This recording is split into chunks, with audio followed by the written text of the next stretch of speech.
ವಿಘ್ನೌಘವಾರಣಂ ಸತ್ಯಾಶೇಷವಿಶ್ವಸ್ಯ ಕಾರಣಂ ಕರುಣಾಸಿಂಧುಂ ಆನಂದತೀರ್ಥಬಂಧುಂ ಹರಿಂ ಭಜೆ. ಅಭ್ರಮಂ ಭಂಗರಹಿತಂ ಅಜಡಂ ವಿಮಲಂ ಸದಾ ಆನಂದತೀರ್ಥಮತುಲಂ ಭಜೆ ತಾಪತ್ರಯಾಪಹಂ. ಕಾಮಧೇನುರ್ಯಥಾ ಪೂರ್ವಂ ಸರ್ವಾಭೀಷ್ಟಫಲಪ್ರದ ತಥಾ ಕಲೌ ವಾದಿರಾಜಶ್ರೀಪಾದೋ ಭೀಷ್ಟದಸ್ಸತಾಂ. ದುರ್ವಾದಿಧ್ವಾಂತರವಜೆ ವೈಷ್ಣವೇಂದೀವರೆಂದವೇ ಶ್ರೀರಾಘವೇಂದ್ರ ಗುರವೇ ನಮೋತ್ಯಂತದಜಾಲವೇ. ಪೃಥ್ವೀಮಂಡಲ ಮಧ್ಯಸ್ಥಾಃ ಪೂರ್ಣಬೋಧಮತಾನುಗಾಃ ವೈಷ್ಣವಾಃ ವಿಷ್ಣುಹೃದಯಾಃ ತಾನ್ನಮಸ್ಯೆ ಗುರೂನ್ ಮಮ.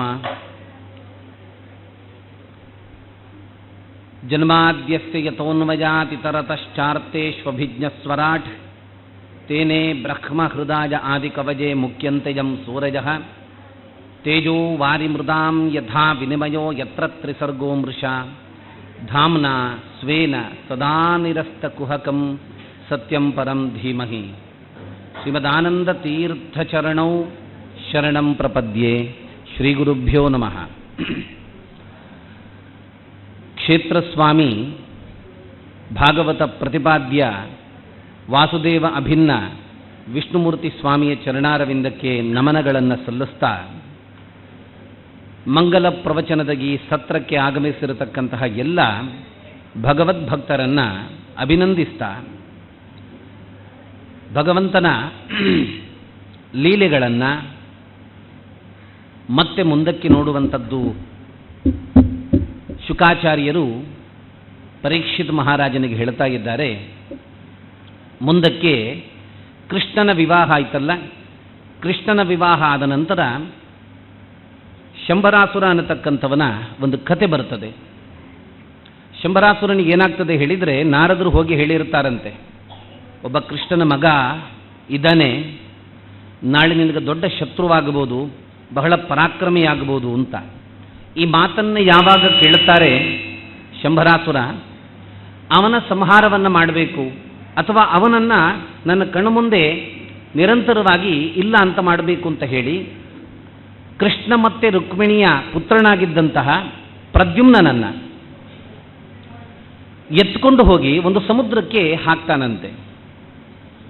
ಆಶ್ಚರ್ಯ ಏನಾಗ್ತದೆ ಹೇಳಿದರೆ, ಸಮುದ್ರದಲ್ಲಿ ಆ ಶಿಶುವನ್ನು ಒಂದು ದೊಡ್ಡ ಮೀನು ನುಂಗಿಬಿಡುತ್ತದೆ.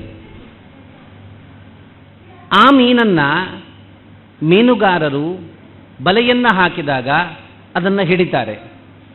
ದೊಡ್ಡ ಮೀನು ಆದ್ದರಿಂದ ಅದು ಸಿಕ್ಕಿದ್ದನ್ನು ಮತ್ತೆ ಶಂಭರಾಸುರನ ಕೈಗೆ ಕೊಡ್ತಾರೆ. ಸೀಳಿದಾಗ ಕಂಡದ್ದೊಂದು ಮಗು.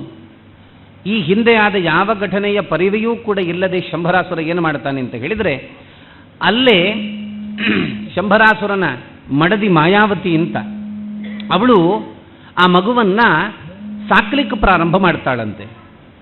ಈ ಮಾಯಾವತಿ ಎನ್ನುವವಳು ಯಾರು ಅಂತ ಹೇಳಿದರೆ, ಯದ್ಯಪಿ ರತಿದೇವಿ ಪ್ರದ್ಯುಮ್ನಾಗಿ ಯಾರು ಬಂದಿದ್ದಾನೆ ಭಗವಂತನ ಪುತ್ರನಾಗಿ, ಅವ ಮನ್ಮಥ. ಆದರೆ ಇಲ್ಲಿ ನೋಡಿ ಅವಳ ರೋಲ್, ಅವಳ ಕ್ಯಾರೆಕ್ಟರು ಮಾತ್ರ ತಾಯಿಯ ಕ್ಯಾರೆಕ್ಟರು. ಏನಾಗ್ತದೆ, ಶಂಭರಾಸುರ ಅವನಿಗೆ ಗೊತ್ತಿಲ್ಲದ ರೀತಿಯಲ್ಲಿ ಇವನನ್ನು ಬೆಳೆಸ್ತಕ್ಕಂತಹ ಕೆಲಸವನ್ನು ಮಾಡ್ತಾಳೆ. ರತಿದೇವಿಗೆ ಶಾಪ ಬಂದದ್ದು ಕೂಡ ಒಂದು ಸಂಗತಿ. ಬ್ರಹ್ಮದೇವರು ಪಾಂಡವರನ್ನ ಕುರಿತಾಗಿ ಕಥೆಯನ್ನು ಹೇಳ್ತಾ ಇರುವಾಗ ದ್ರೌಪದಿಗೆ ಪಂಚ ಪಾಂಡವರು ಗಂಡಂದಿರು ಅಂತ ಹೇಳಿದಾಗ ರತಿದೇವಿ ನಕ್ಕು ಬಿಡ್ತಾಳಂತೆ, ಅರೆ ಇದು ಎಂಥದ್ದು ಅಂತ. ಆವಾಗ ಸಿಟ್ಟಿನಿಂದ ಅಸುರ ಯೋನಿಯಲ್ಲಿ ಹುಟ್ಟುವಂತ ಶಾಪ ಕೊಟ್ಟದ್ದ ಹಿನ್ನೆಲೆಯಲ್ಲಿ ಮಾಯಾವತಿಯಾಗಿ ರತಿದೇವಿ ಹುಟ್ಟಿದ್ದು. ಯದ್ಯಪಿ ಮನ್ಮಥನ ಧರ್ಮಪತ್ನಿ, ಮನ್ಮಥ ಪ್ರದ್ಯುಮ್ನಾಗಿದ್ದಾನೆ, ಮತ್ತೆ ರತಿದೇವಿ ಮಾಯಾವತಿಯಾಗಿದ್ದಾಳೆ.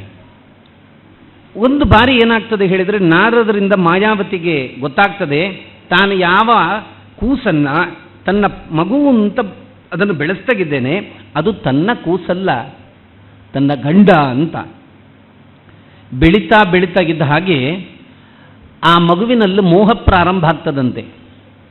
ಅದನ್ನು ಪ್ರಕಟಿಸ್ಲಿಕ್ಕೆ ಪ್ರಾರಂಭ ಪಟ್ಟಾಗ ಪ್ರದ್ಯುಮ್ನ ಹೇಳ್ತಾನಂತೆ, ಏನು ತಾಯಿ ಮಗನ ಹತ್ರ ಇಂತಹ ವಿಚಿತ್ರ ವರ್ತನೆಯನ್ನು ಮಾಡ್ತಾ ಇದ್ದಿ, ಇದು ಉಚಿತವು ಅಂತ ಕೇಳಿದಾಗ ಆವಾಗ ಹೇಳ್ತಾಳಂತೆ ಮಾಯಾವತಿ, ನೋಡು, ನೀನು ಮನ್ಮಥ ಮತ್ತು ನಾನು ರತಿದೇವಿ, ನಾವಿಬ್ಬರೂ ಕೂಡ ಮೊದಲಿಂದ ದಂಪತಿಗಳು.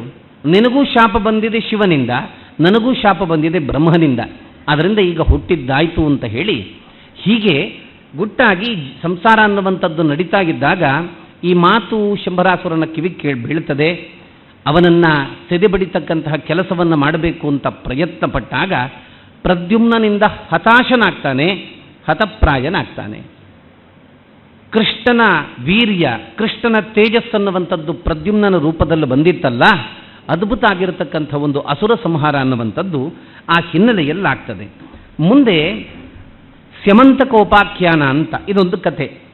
ಕೃಷ್ಣ ತನ್ನ ಮೇಲೆ ಒಂದು ರೀತಿ ಆಪಾದನೆ ಬಂದಾಗ ಅದನ್ನು ಪರಿಹಾರ ಮಾಡಿಕೊಂಡಿರತಕ್ಕಂತಹ ರೀತಿ, ಜಗತ್ತಿಗೆ ತೋರಿಸ್ಕೊಟ್ಟಂಥ ರೀತಿ ಅದ್ಭುತ ಅಂತ. ಏನಾಗಿದೆ ಅಂತ ಹೇಳಿದರೆ, ಸತ್ರಾಜಿತ ಅಂತ ಒಬ್ಬ ಇದ್ದ. ಅವ ಭಗವಂತ ಸೂರ್ಯನಾರಾಯಣನನ್ನು ಅನನ್ಯವಾಗಿ ಉಪಾಸನೆ ಮಾಡ್ತಾ ಮಾಡ್ತಾ ಭಗವತ್ ಪ್ರಸಾದದಿಂದ ಒಂದು ಮಣಿಯನ್ನು ಪಡ್ಕೊಂಡಿದ್ದ, ಸ್ಯಮಂತಕ ಮಣಿ. ಆ ಮಣಿಯ ತಾಕತ್ಯಂಥದ್ದು ಅಂತ ಹೇಳಿದರೆ, ಆ ಮಣಿ ಎಲ್ಲಿರ್ತದೆ ಅಲ್ಲಿ 8 ಮೊಳ ಬಂಗಾರ, 8 ಮಣ ಬಂಗಾರ ಅನ್ನುವಂಥದ್ದು ಪ್ರತಿ ದಿವಸ ಸಿಗ್ತಾ ಇತ್ತಂತೆ. ಇದು ಕೃಷ್ಣನಿಗೆ ಗೊತ್ತಾಗ್ತದಲ್ಲ. ಕೃಷ್ಣ ಹೋಗಿ ಸತ್ರಾಜಿತನ ಹತ್ರ ಹೇಳ್ತಾನೆ, ನೋಡಯ್ಯ, ಇಷ್ಟು ಸಂಪತ್ತನ್ನು ಕೊಡ್ತಕ್ಕಂತಹ ಒಂದು ನಿಧಿ, ಒಂದು ಕೊಪ್ಪರಿಗೆಯನ್ನು ಒಬ್ಬ ವ್ಯಕ್ತಿ ಸ್ವಾರ್ಥಕ್ಕೆ ಬಳಸುವುದು ಉಚಿತ ಅಲ್ಲ. ನೀನಿದನ್ನು ರಾಜನ ಬೊಕ್ಕಸಕ್ಕೆ ಕೊಡು. ಯಾವತ್ತೂ ಕೂಡ ಬರಗಾಲ ಇಲ್ಲದಂತಹ ದೇಶ ನಮ್ಮದಾಗ್ತದೆ, ಸಮೃದ್ಧವಾಗಿ ಪ್ರಜೆಗಳ ಬಾಳ್ಲಿಕ್ಕದು ಕಾರಣ ಆಗ್ತದೆ, ಒಬ್ಬ ಮಾತ್ರ ಉಪಯೋಗ ಮಾಡಬೇಡ ಅಂತ. ಸತ್ರಾಜಿತ ಕೇಳಲಿಲ್ಲ.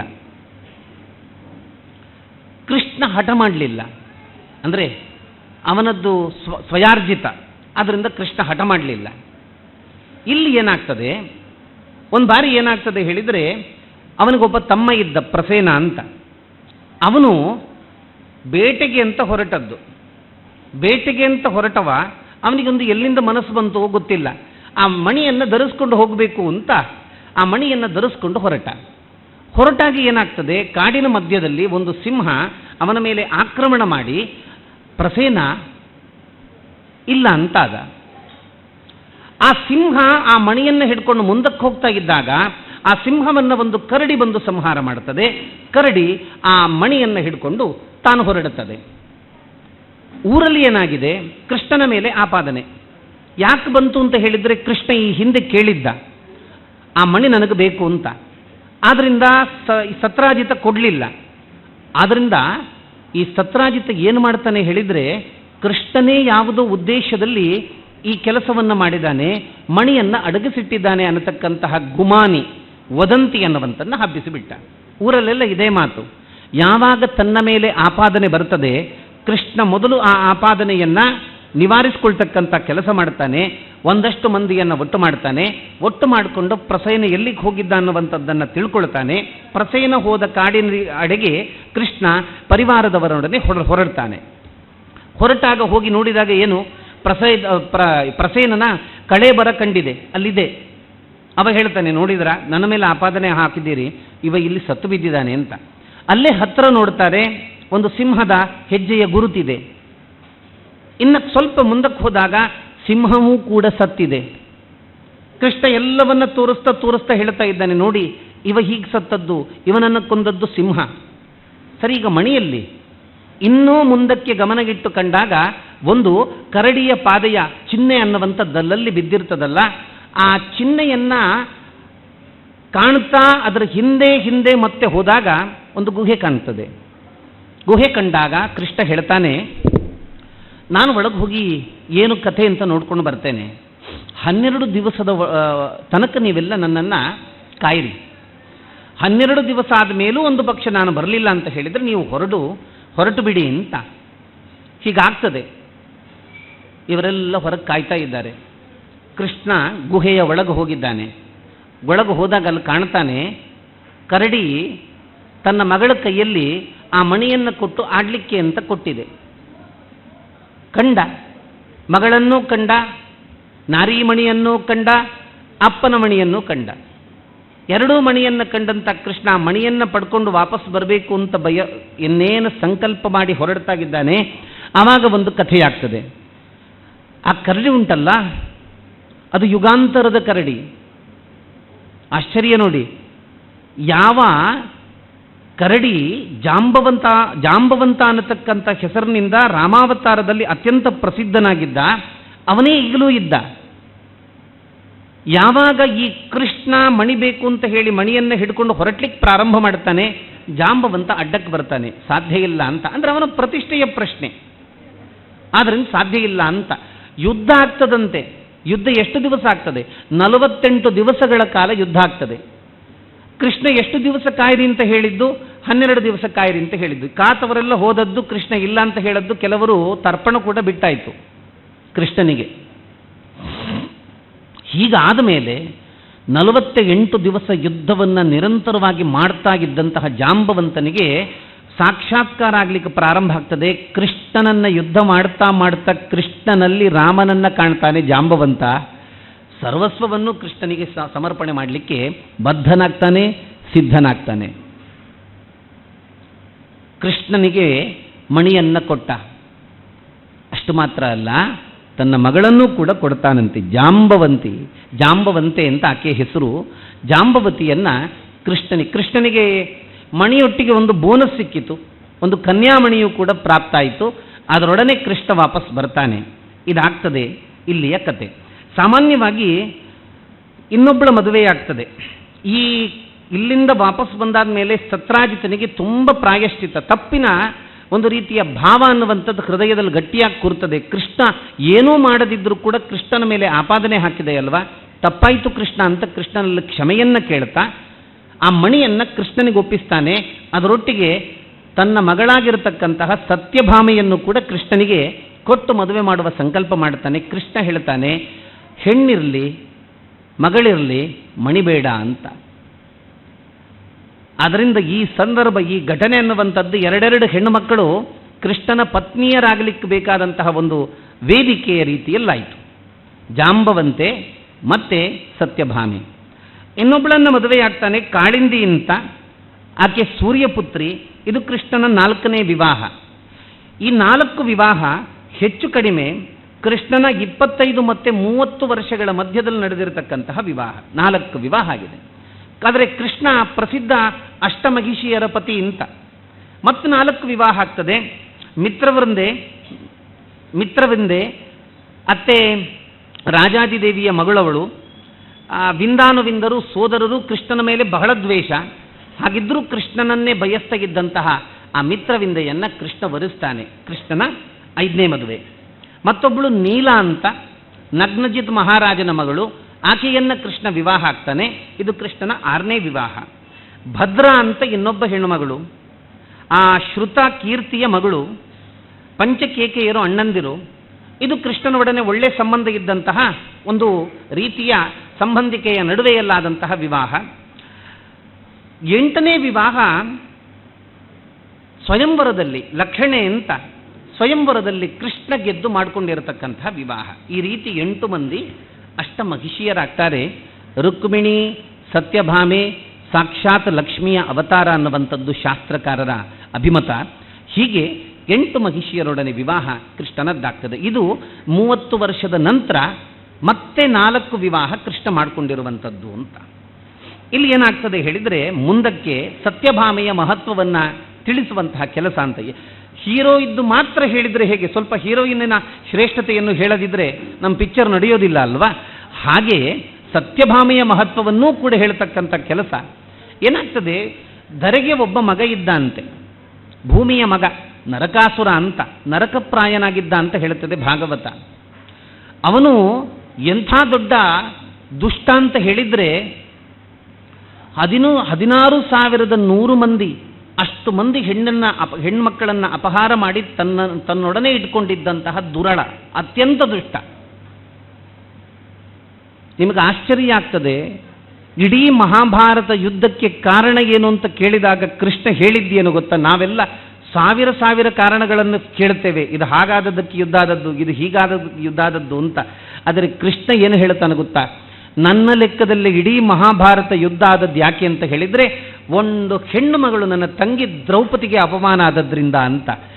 ಎಲ್ಲಿ ಹೆಣ್ಣು ಮಕ್ಕಳಿಗೆ ಅಪಮಾನ ಆಗ್ತದೆ ಅಲ್ಲಿ ಕೃಷ್ಣ ಉಂಟಲ್ಲ, ತನ್ನ ವಿರಾಟ್ ರೂಪವನ್ನು ದರ್ಶನ ಮಾಡಿ ಹೆಣ್ಣು ಮಕ್ಕಳಿಗೆ ಅಪಮಾನ ಮಾಡಿದವರ ಪರಂಪರೆಯನ್ನು ನಾಶ ಮಾಡುವ ಕೆಲಸವನ್ನು ಮಾಡಿದ್ದಾನೆ. ಕೃಷ್ಣ ಅವತಾರದ ಉದ್ದಕ್ಕೂ ಕೂಡ ಇದನ್ನು ನಾವು ಕಾಣುತ್ತೇವೆ. ಅಂಥ ಮಹಾನುಭಾವ.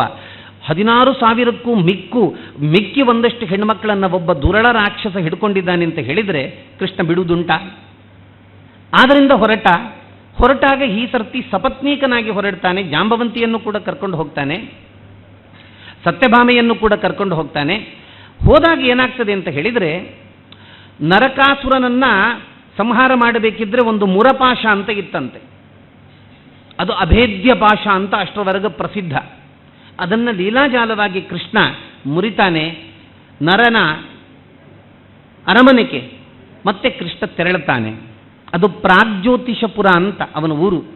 ಅಲ್ಲಿಗೆ ತೆರಳಿದಾಗ ಅಲ್ಲೂ ಕೂಡ ಅಷ್ಟೇ, ಎಷ್ಟು ಬಲಿಷ್ಠ ಆಗಿರತಕ್ಕಂತಹ ಸೈನ್ಯ ವ್ಯವಸ್ಥೆಯನ್ನು ನರಕಾಸುರ ಹೊಂದಿದ್ದ ಅಂತ ಹೇಳಿದರೆ ಅವನ ಹತ್ರ ಹೋಗಲಿಕ್ಕೆ ಸಾಮಾನ್ಯದವ ಯೋಚನೆ ಮಾಡಲಿಕ್ಕೂ ಸಾಧ್ಯ ಇಲ್ಲ. ಅಂಥ ಬಲಿಷ್ಠ ಆಗಿರತಕ್ಕಂತಹ ವ್ಯವಸ್ಥೆಯನ್ನು ಮಾಡಿಕೊಂಡಿದ್ದ. ಹೀಗಾಗ್ತದೆ. ಕೃಷ್ಣ ಮತ್ತೆ ನರಕಾಸುರರ ಮಧ್ಯೆ ಯುದ್ಧ ಆಗ್ತದೆ. ಯುದ್ಧ ಆದಾಗ ಏನಾಗ್ತದೆ ಹೇಳಿದರೆ, ಯುದ್ಧದಲ್ಲಿ ಹತಾಶನಾದಂತಹ ನರಕಾಸುರ ಇನ್ನು ತನಗೆ ಕೊನೆಗೆ ಇರತಕ್ಕಂತಹ ಒಂದೇ ಒಂದು ಆಶಾವಾದ ಅಂತ ಭಾವಿಸಿ ಬ್ರಹ್ಮಾಸ್ತ್ರದ ಪ್ರಯೋಗವನ್ನು ಮಾಡ್ತಾನೆ. ನಿಜವಾಗಿ ಕೃಷ್ಣ ಬ್ರಹ್ಮಾಸ್ತ್ರಕ್ಕೆ ಹೆದರಬೇಕಾದಂತಹ ಅನಿವಾರ್ಯತೆ ಇಲ್ಲ. ಕೃಷ್ಣ ಯಾವತ್ತೂ ಅದಕ್ಕಿಂತ ಮೇಲಾದವ. ಆದರೂ ಕೃಷ್ಣ ಬ್ರಹ್ಮಾಸ್ತ್ರಕ್ಕೆ ಸ್ವಲ್ಪ ಬಾಗಿದಂತೆ ತೋರಿಸ್ಕೊಳ್ತಾನಂತೆ. ಈಗ ಕೃಷ್ಣ ಯಾವಾಗ ರಥಕ್ಕೆ ಒರಗಿ ಕೆಳಗೆ ಕೂತಂತೆ ಮಾಡ್ತಾನೆ, ಅನಿವಾರ್ಯವಾಗಿ ಕೃಷ್ಣನ ಕೆಲಸವನ್ನು ಮಾಡಬೇಕಾದಂತಹ ಪರಿಸ್ಥಿತಿ ಸತ್ಯಭಾಮೆಗೆ ಬರ್ತದೆ. ಎಂಥ ವೀರ ಮಹಿಳೆ! ಗಂಡನಿಗೆ ಆಪತ್ತು ಬಂದಾಗ ಅಥವಾ ಗಂಡನ ಕಡೆಯವರಿಗೆ ಆಪತ್ತು ಬಂದಾಗ ಒಬ್ಬ ಹೆಣ್ಮಗಳು ಉಂಟಲ್ವಾ, ಎಚ್ಚೆತ್ತುಕೊಂಡು ವೀರ ನಾರಿಯಾಗಿ ಯುದ್ಧ ಮಾಡಬೇಕಾದಂತಹ ಪರಿಸ್ಥಿತಿ ಬಂದರೆ ಮಾಡಬೇಕನ್ನುವಂಥದ್ದನ್ನು ತೋರಿಸಿಕೊಟ್ಟ ಮಹಾಮಹಿಳೆ ಸತ್ಯಭಾಮೆ. ಯುದ್ಧ ಮಾಡುವಂಥದ್ದಾಗ್ತದೆ. ಮುಂದಕ್ಕೆ ಕೃಷ್ಣನಿಂದ ನರಕಾಸುರನ ಸಂಹಾರ ಅನ್ನುವಂಥದ್ದಾಗ್ತದೆ. ಅದಾದ ಮೇಲೆ ಅದಿತಿ ದೇವಿ ಯಾರು ಇರ್ತಾಳೆ ಅವಳ ಕುಂಡಲವನ್ನು, ಕರ್ಣಕುಂಡಲ ಇತ್ಯಾದಿಗಳನ್ನೆಲ್ಲ ನರಕಾಸುರ ಅಪಹಾರ ಮಾಡಿ ತಂದಿದ್ದ. ಅಲ್ಲಿ ನರಕಾಸುರನ ಮಗನನ್ನು ಮತ್ತೆ ಚಕ್ರವರ್ತಿ ಪೀಠದಲ್ಲಿ ಕೂರಿಸುವ ಕೆಲಸ ಮಾಡ್ತಾನೆ. ಅವನ ತಾಯಿ ಧರೆ ಮತ್ತೆ ಕೇಳ್ತಾಳೆ, ನೀನು ಕೂತ್ಕೋ ಅಂತ. ಕೃಷ್ಣ ಹೇಳಿದ, ನಾನು ಸಿಂಹಾಸನದಲ್ಲಿ ಕೂರ್ಲಿಕ್ಕೆ ಬಂದವ ಅಲ್ಲ. ಹೀಗಾಯಿತು. ಮುಂದಕ್ಕೇನಾಗ್ತದೆ ಹೇಳಿದರೆ, ಆ ಅದಿತಿಗೆ ಕರ್ಣಕುಂಡಲಾದಿಗಳನ್ನು ಕೊಡಬೇಕು ಅಂತ ಸತ್ಯಭಾಮೆಯೊಡನೆ ಕೃಷ್ಣ ಸ್ವರ್ಗಕ್ಕೆ ಹೋಗಿ ಅದಿತಿಗೆ ಕೊಟ್ಟು ವಾಪಸ್ ಬರಬೇಕಾದಂಥ ಸಂದರ್ಭದಲ್ಲಿ ಅಲ್ಲೊಂದು ಪಾರಿಜಾತದ ವೃಕ್ಷ ಇತ್ತಂತೆ. ಆ ವೃಕ್ಷವನ್ನು ಕಂಡಂತಹ ಸತ್ಯಭಾಮೆ ತನ್ನ ಇನಿಯನಲ್ಲಿ ಹೇಳುತ್ತಾಳೆ ಕೃಷ್ಣನಲ್ಲಿ, ಸ್ವಾಮಿ, ಈ ವೃಕ್ಷವನ್ನು ನಾವು ನಮ್ಮ ಮನೆಗೆ ತಗೊಂಡು ಹೋಗಿ ನೆಡೋಣ, ಅಲ್ಲಿ ಆ ಹೂವನ್ನು ನನಗೆ ಕಾಣಬೇಕು ನಿತ್ಯ ಅಂತ ಆಸೆ ಅಂತ. ಆಯಿತು ಹೇಳ್ತಾನೆ ಕೃಷ್ಣ. ಸಮೂಲವಾಗಿ ಆ ವೃಕ್ಷವನ್ನು ಕಿತ್ತ ಗರುಡನ ಮೇಲೆ ಇಟ್ಟುಕೊಂಡು ಗರುಡ ಇನ್ನೇನು ಮುಂದಕ್ಕೆ ಹೋಗಬೇಕು ಅಂತಾದಾಗ ಇಂದ್ರ ಬರ್ತಾನಂತೆ. ಸ್ವರ್ಗಲೋಕದ ವೃಕ್ಷಕ್ಕೆ ಭೂಲೋಕದಲ್ಲಿ ಅಧಿಕಾರ ಇಲ್ಲ, ಇಟ್ಟು ಹೋಗಿ ಅಂತ. ಇದೇನು ಕಥೆ ಆಗ್ತದೆ ಹೇಳಿದರೆ, ಅಪ್ಪನಿಗೆ ಮಗ ಬಂದು ಹೇಳಿದಾಗೆ, ಈ ಮನೆಯಲ್ಲಿ ನಿಮಗೆ ನೀರಿಗೆ ಅವಕಾಶ ಇಲ್ಲ ಅಂತ. ಅವನದ್ದೇ ಒಡೆತನದ್ದು. ಆದರೆ ಮಗ ಅಂದರೆ ಇಂದ್ರ ಬಂದು ಹೇಳ್ತಾನೆ ತಗೊಂಡು ಹೋಗಲಿಕ್ಕಿಲ್ಲ ಅಂತ. ಕೃಷ್ಣ ಯುದ್ಧ ಮಾಡಲಿಲ್ಲ, ಮಾತು ಆಡಲಿಲ್ಲ. ಕೃಷ್ಣ ಏನು ಮಾಡ್ತಾನೆ, ತನ್ನ ಬಿಲ್ಲನ್ನು ಎತ್ತಿದ, ಧನಸ್ಸಿಗೆ ಬಾಣವನ್ನು ಹೂಡಲಿಲ್ಲ. ಅದರ ಯಾವ ಜಾಂತ ಇರ್ತದೆ, ಹಗ್ಗ ಇರ್ತದೆ, ಅದನ್ನು ಸ್ವಲ್ಪ ಹಿಂದಕ್ಕೆ ಎಳೆದು ಬಿಟ್ಟ. ಆ ಝೇಂಕಾರದಿಂದ ಉಂಟಲ್ವಾ, ಸ್ವರ್ಗದಲ್ಲಿದ್ದಂತಹ ಎಲ್ಲ ದೇವತೆಗಳು ಮೂರ್ಛಿತರಾಗಿ ಬೀಳ್ತಾರಂತೆ. ಮತ್ತೆ ಎದ್ದು ಕೃಷ್ಣನಲ್ಲಿ ತಪ್ಪಾಯಿತು ಅಂತ ಕೇಳ್ತಾರೆ. ಎಂಥ ಮಾತು ನಾವು ಆಡಿದೆವು, ಆಡಬಾರದ ಮಾತನ್ನು ನಿನ್ನ ಮುಂದೆ ಹೇಳಿದ್ದಾಯಿತು, ಕ್ಷಮಿಸು ಕೃಷ್ಣ. ತಂದೆ ತಾಯಿಯ ಸ್ಥಾನದಲ್ಲಿರತಕ್ಕಂತಹ ನಿಮ್ಮನ್ನು ಕುರಿತಾಗಿ ನಿಮ್ಮದೇ ವಸ್ತುವನ್ನು ನಿಮಗೆ ಕೊಡೋದಿಲ್ಲ ಅಂತ ಹೇಳಿದ್ರೆ ಇದು ಅಕ್ಷಮ್ಯ, ಇಂಥ ಕೆಲಸ ಮಾಡಿದ್ದಕ್ಕೆ ಕ್ಷಮೆ ಇರಲಿ ಅಂತ. ಸತ್ಯಭಾಮೆಯಲ್ಲೂ ಕೇಳ್ತಾರೆ, ತಾಯಿ ನಮ್ಮದು ಹೇಗಾಯಿತು ಅಂತ ಹೇಳಿದರೆ, ಈ ಕರು ಇರ್ತದಲ್ಲ, ಕರು ಹಾಲನ್ನು ಕುಡಿಯುವಾಗ ತಾಯಿಯ ಕೆಚ್ಚಲಿಗೆ ಗುದ್ದಿ ಗುದ್ದಿ ಕುಡಿತದೆ. ಅದೇ ರೀತಿ ನಮ್ದಾಯ್ತು ಕತೆ. ನಿಮ್ಮಿಂದಾಗಿಯೇ ನಮ್ಮ ಸ್ಥಾನಗಳು, ನಿಮ್ಮಿಂದಾಗಿಯೇ ನಮ್ಮ ಇರುವಿಕೆ, ಆದರೂ ನಿಮಗೆ ಗುದ್ದುವಂಥ ಕೆಲಸವನ್ನು ಮಾಡಿದ್ದೇವೆ, ಕ್ಷಮಿಸಿ, ನಮ್ಮನ್ನು ಉದ್ಧಾರ ಮಾಡಬೇಕು ಅಂತ ಹೇಳಿ ದೇವಾನುದೇವತೆಗಳು ದೇವೋತ್ತಮನನ್ನ, ಧರ್ಮಪತ್ನಿಯನ್ನು ಪ್ರಾರ್ಥನೆ ಮಾಡ್ತಾರೆ. ಇದಾಗ್ತದೆ. ಮುಂದಕ್ಕೆ ಪೌಂಡ್ರಕ ಸಂಹಾರ. ಅವನೊಬ್ಬ ವಿಚಿತ್ರ ಕ್ಯಾರೆಕ್ಟರ್, ಭಾಗವತದಲ್ಲಿ ಬಂದದ್ದು.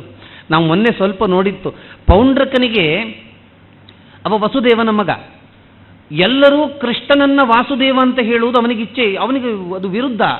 ಅದೇನದು? ನಾನೂ ವಸುದೇವನ ಮಗ, ನೀನೂ ವಸುದೇವನ ಮಗ, ಆದ್ದರಿಂದ ನಾನು ವಾಸುದೇವ ಆಗಬೇಕು, ನಿನಗೆ ಮಾತ್ರ ಏನು ವಾಸುದೇವ ಅಂತ ಹೆಸರು ಅಂತ. ಏನು ಮಾಡೋದು? ಕೃಷ್ಣ ಏನು ಇಂಟ್ರೆಸ್ಟಲ್ಲಿ ಇಟ್ಕೊಂಡದ್ದ? ಎಲ್ಲರೂ ಕೂಡ ಕರೆಯುವಂಥದ್ದು. ಆದ್ದರಿಂದ ಒಂದು ಸರ್ತಿ ಒಂದು ಅಪ್ಪಣೆಯ ಪತ್ರವನ್ನು ಕೃಷ್ಣಗಿದ್ದಾಗ, ದ್ವಾರಕೆಯಲ್ಲಿದ್ದಾಗ ಒಂದು ಅಪ್ಪಣೆಯ ಪತ್ರವನ್ನು ಕಳಿಸ್ತಾನಂತೆ ಕೃಷ್ಣನಿಗೆ. ಕೃಷ್ಣ, ಏನು ನೀನು ನಿನ್ನ ವಾಸುದೇವ ನಾಮವನ್ನು ಬಿಡತಕ್ಕದ್ದು, ನಿನ್ನ ಅಣ್ಣನಾಗಿರತಕ್ಕಂತಹ ನನಗೆ ಅದು ಸಲ್ಲತಕ್ಕಂಥದ್ದು. ಮತ್ತೆ ನಿನ್ನ ಶಂಖ, ಚಕ್ರ, ಗದಾ, ಪದ್ಮ ಇತ್ಯಾದಿ ಲಕ್ಷಣಗಳೆಲ್ಲ ಉಂಟಲ್ವ, ಅದನ್ನೆಲ್ಲ ನೀನು ಬಿಡಬೇಕು ಇತ್ಯಾದಿಯಾಗಿ ಹೇಳಿ ಕೃಷ್ಣನನ್ನ ಕುರಿತಾಗಿ ಪತ್ರವನ್ನು ಕಳಿಸಿ, ಕೃಷ್ಣ ಆ ಪತ್ರವನ್ನು ನೋಡ್ತಾನಂತೆ. ಆ ಪತ್ರದ ಒಕ್ಕಣೆಯನ್ನು ಕೇಳಿದಂತಹ ಅಲ್ಲಿದ್ದ ಮಂದಿಯೆಲ್ಲ ಬಿದ್ದು ನಗಡ್ಲಿಕ್ಕೆ ಪ್ರಾರಂಭ ಮಾಡ್ತಾರಂತೆ. ಅಂದರೆ ಯಾವುದೋ ನಾಟಕ ಕಂಪನಿಯ ಕೃಷ್ಣ ಅಂತ ಪೌಂಡ್ರಕ ಈ ಕೃಷ್ಣನನ್ನು ನಂಬಿದ್ದಾನೆ ಅಂತ.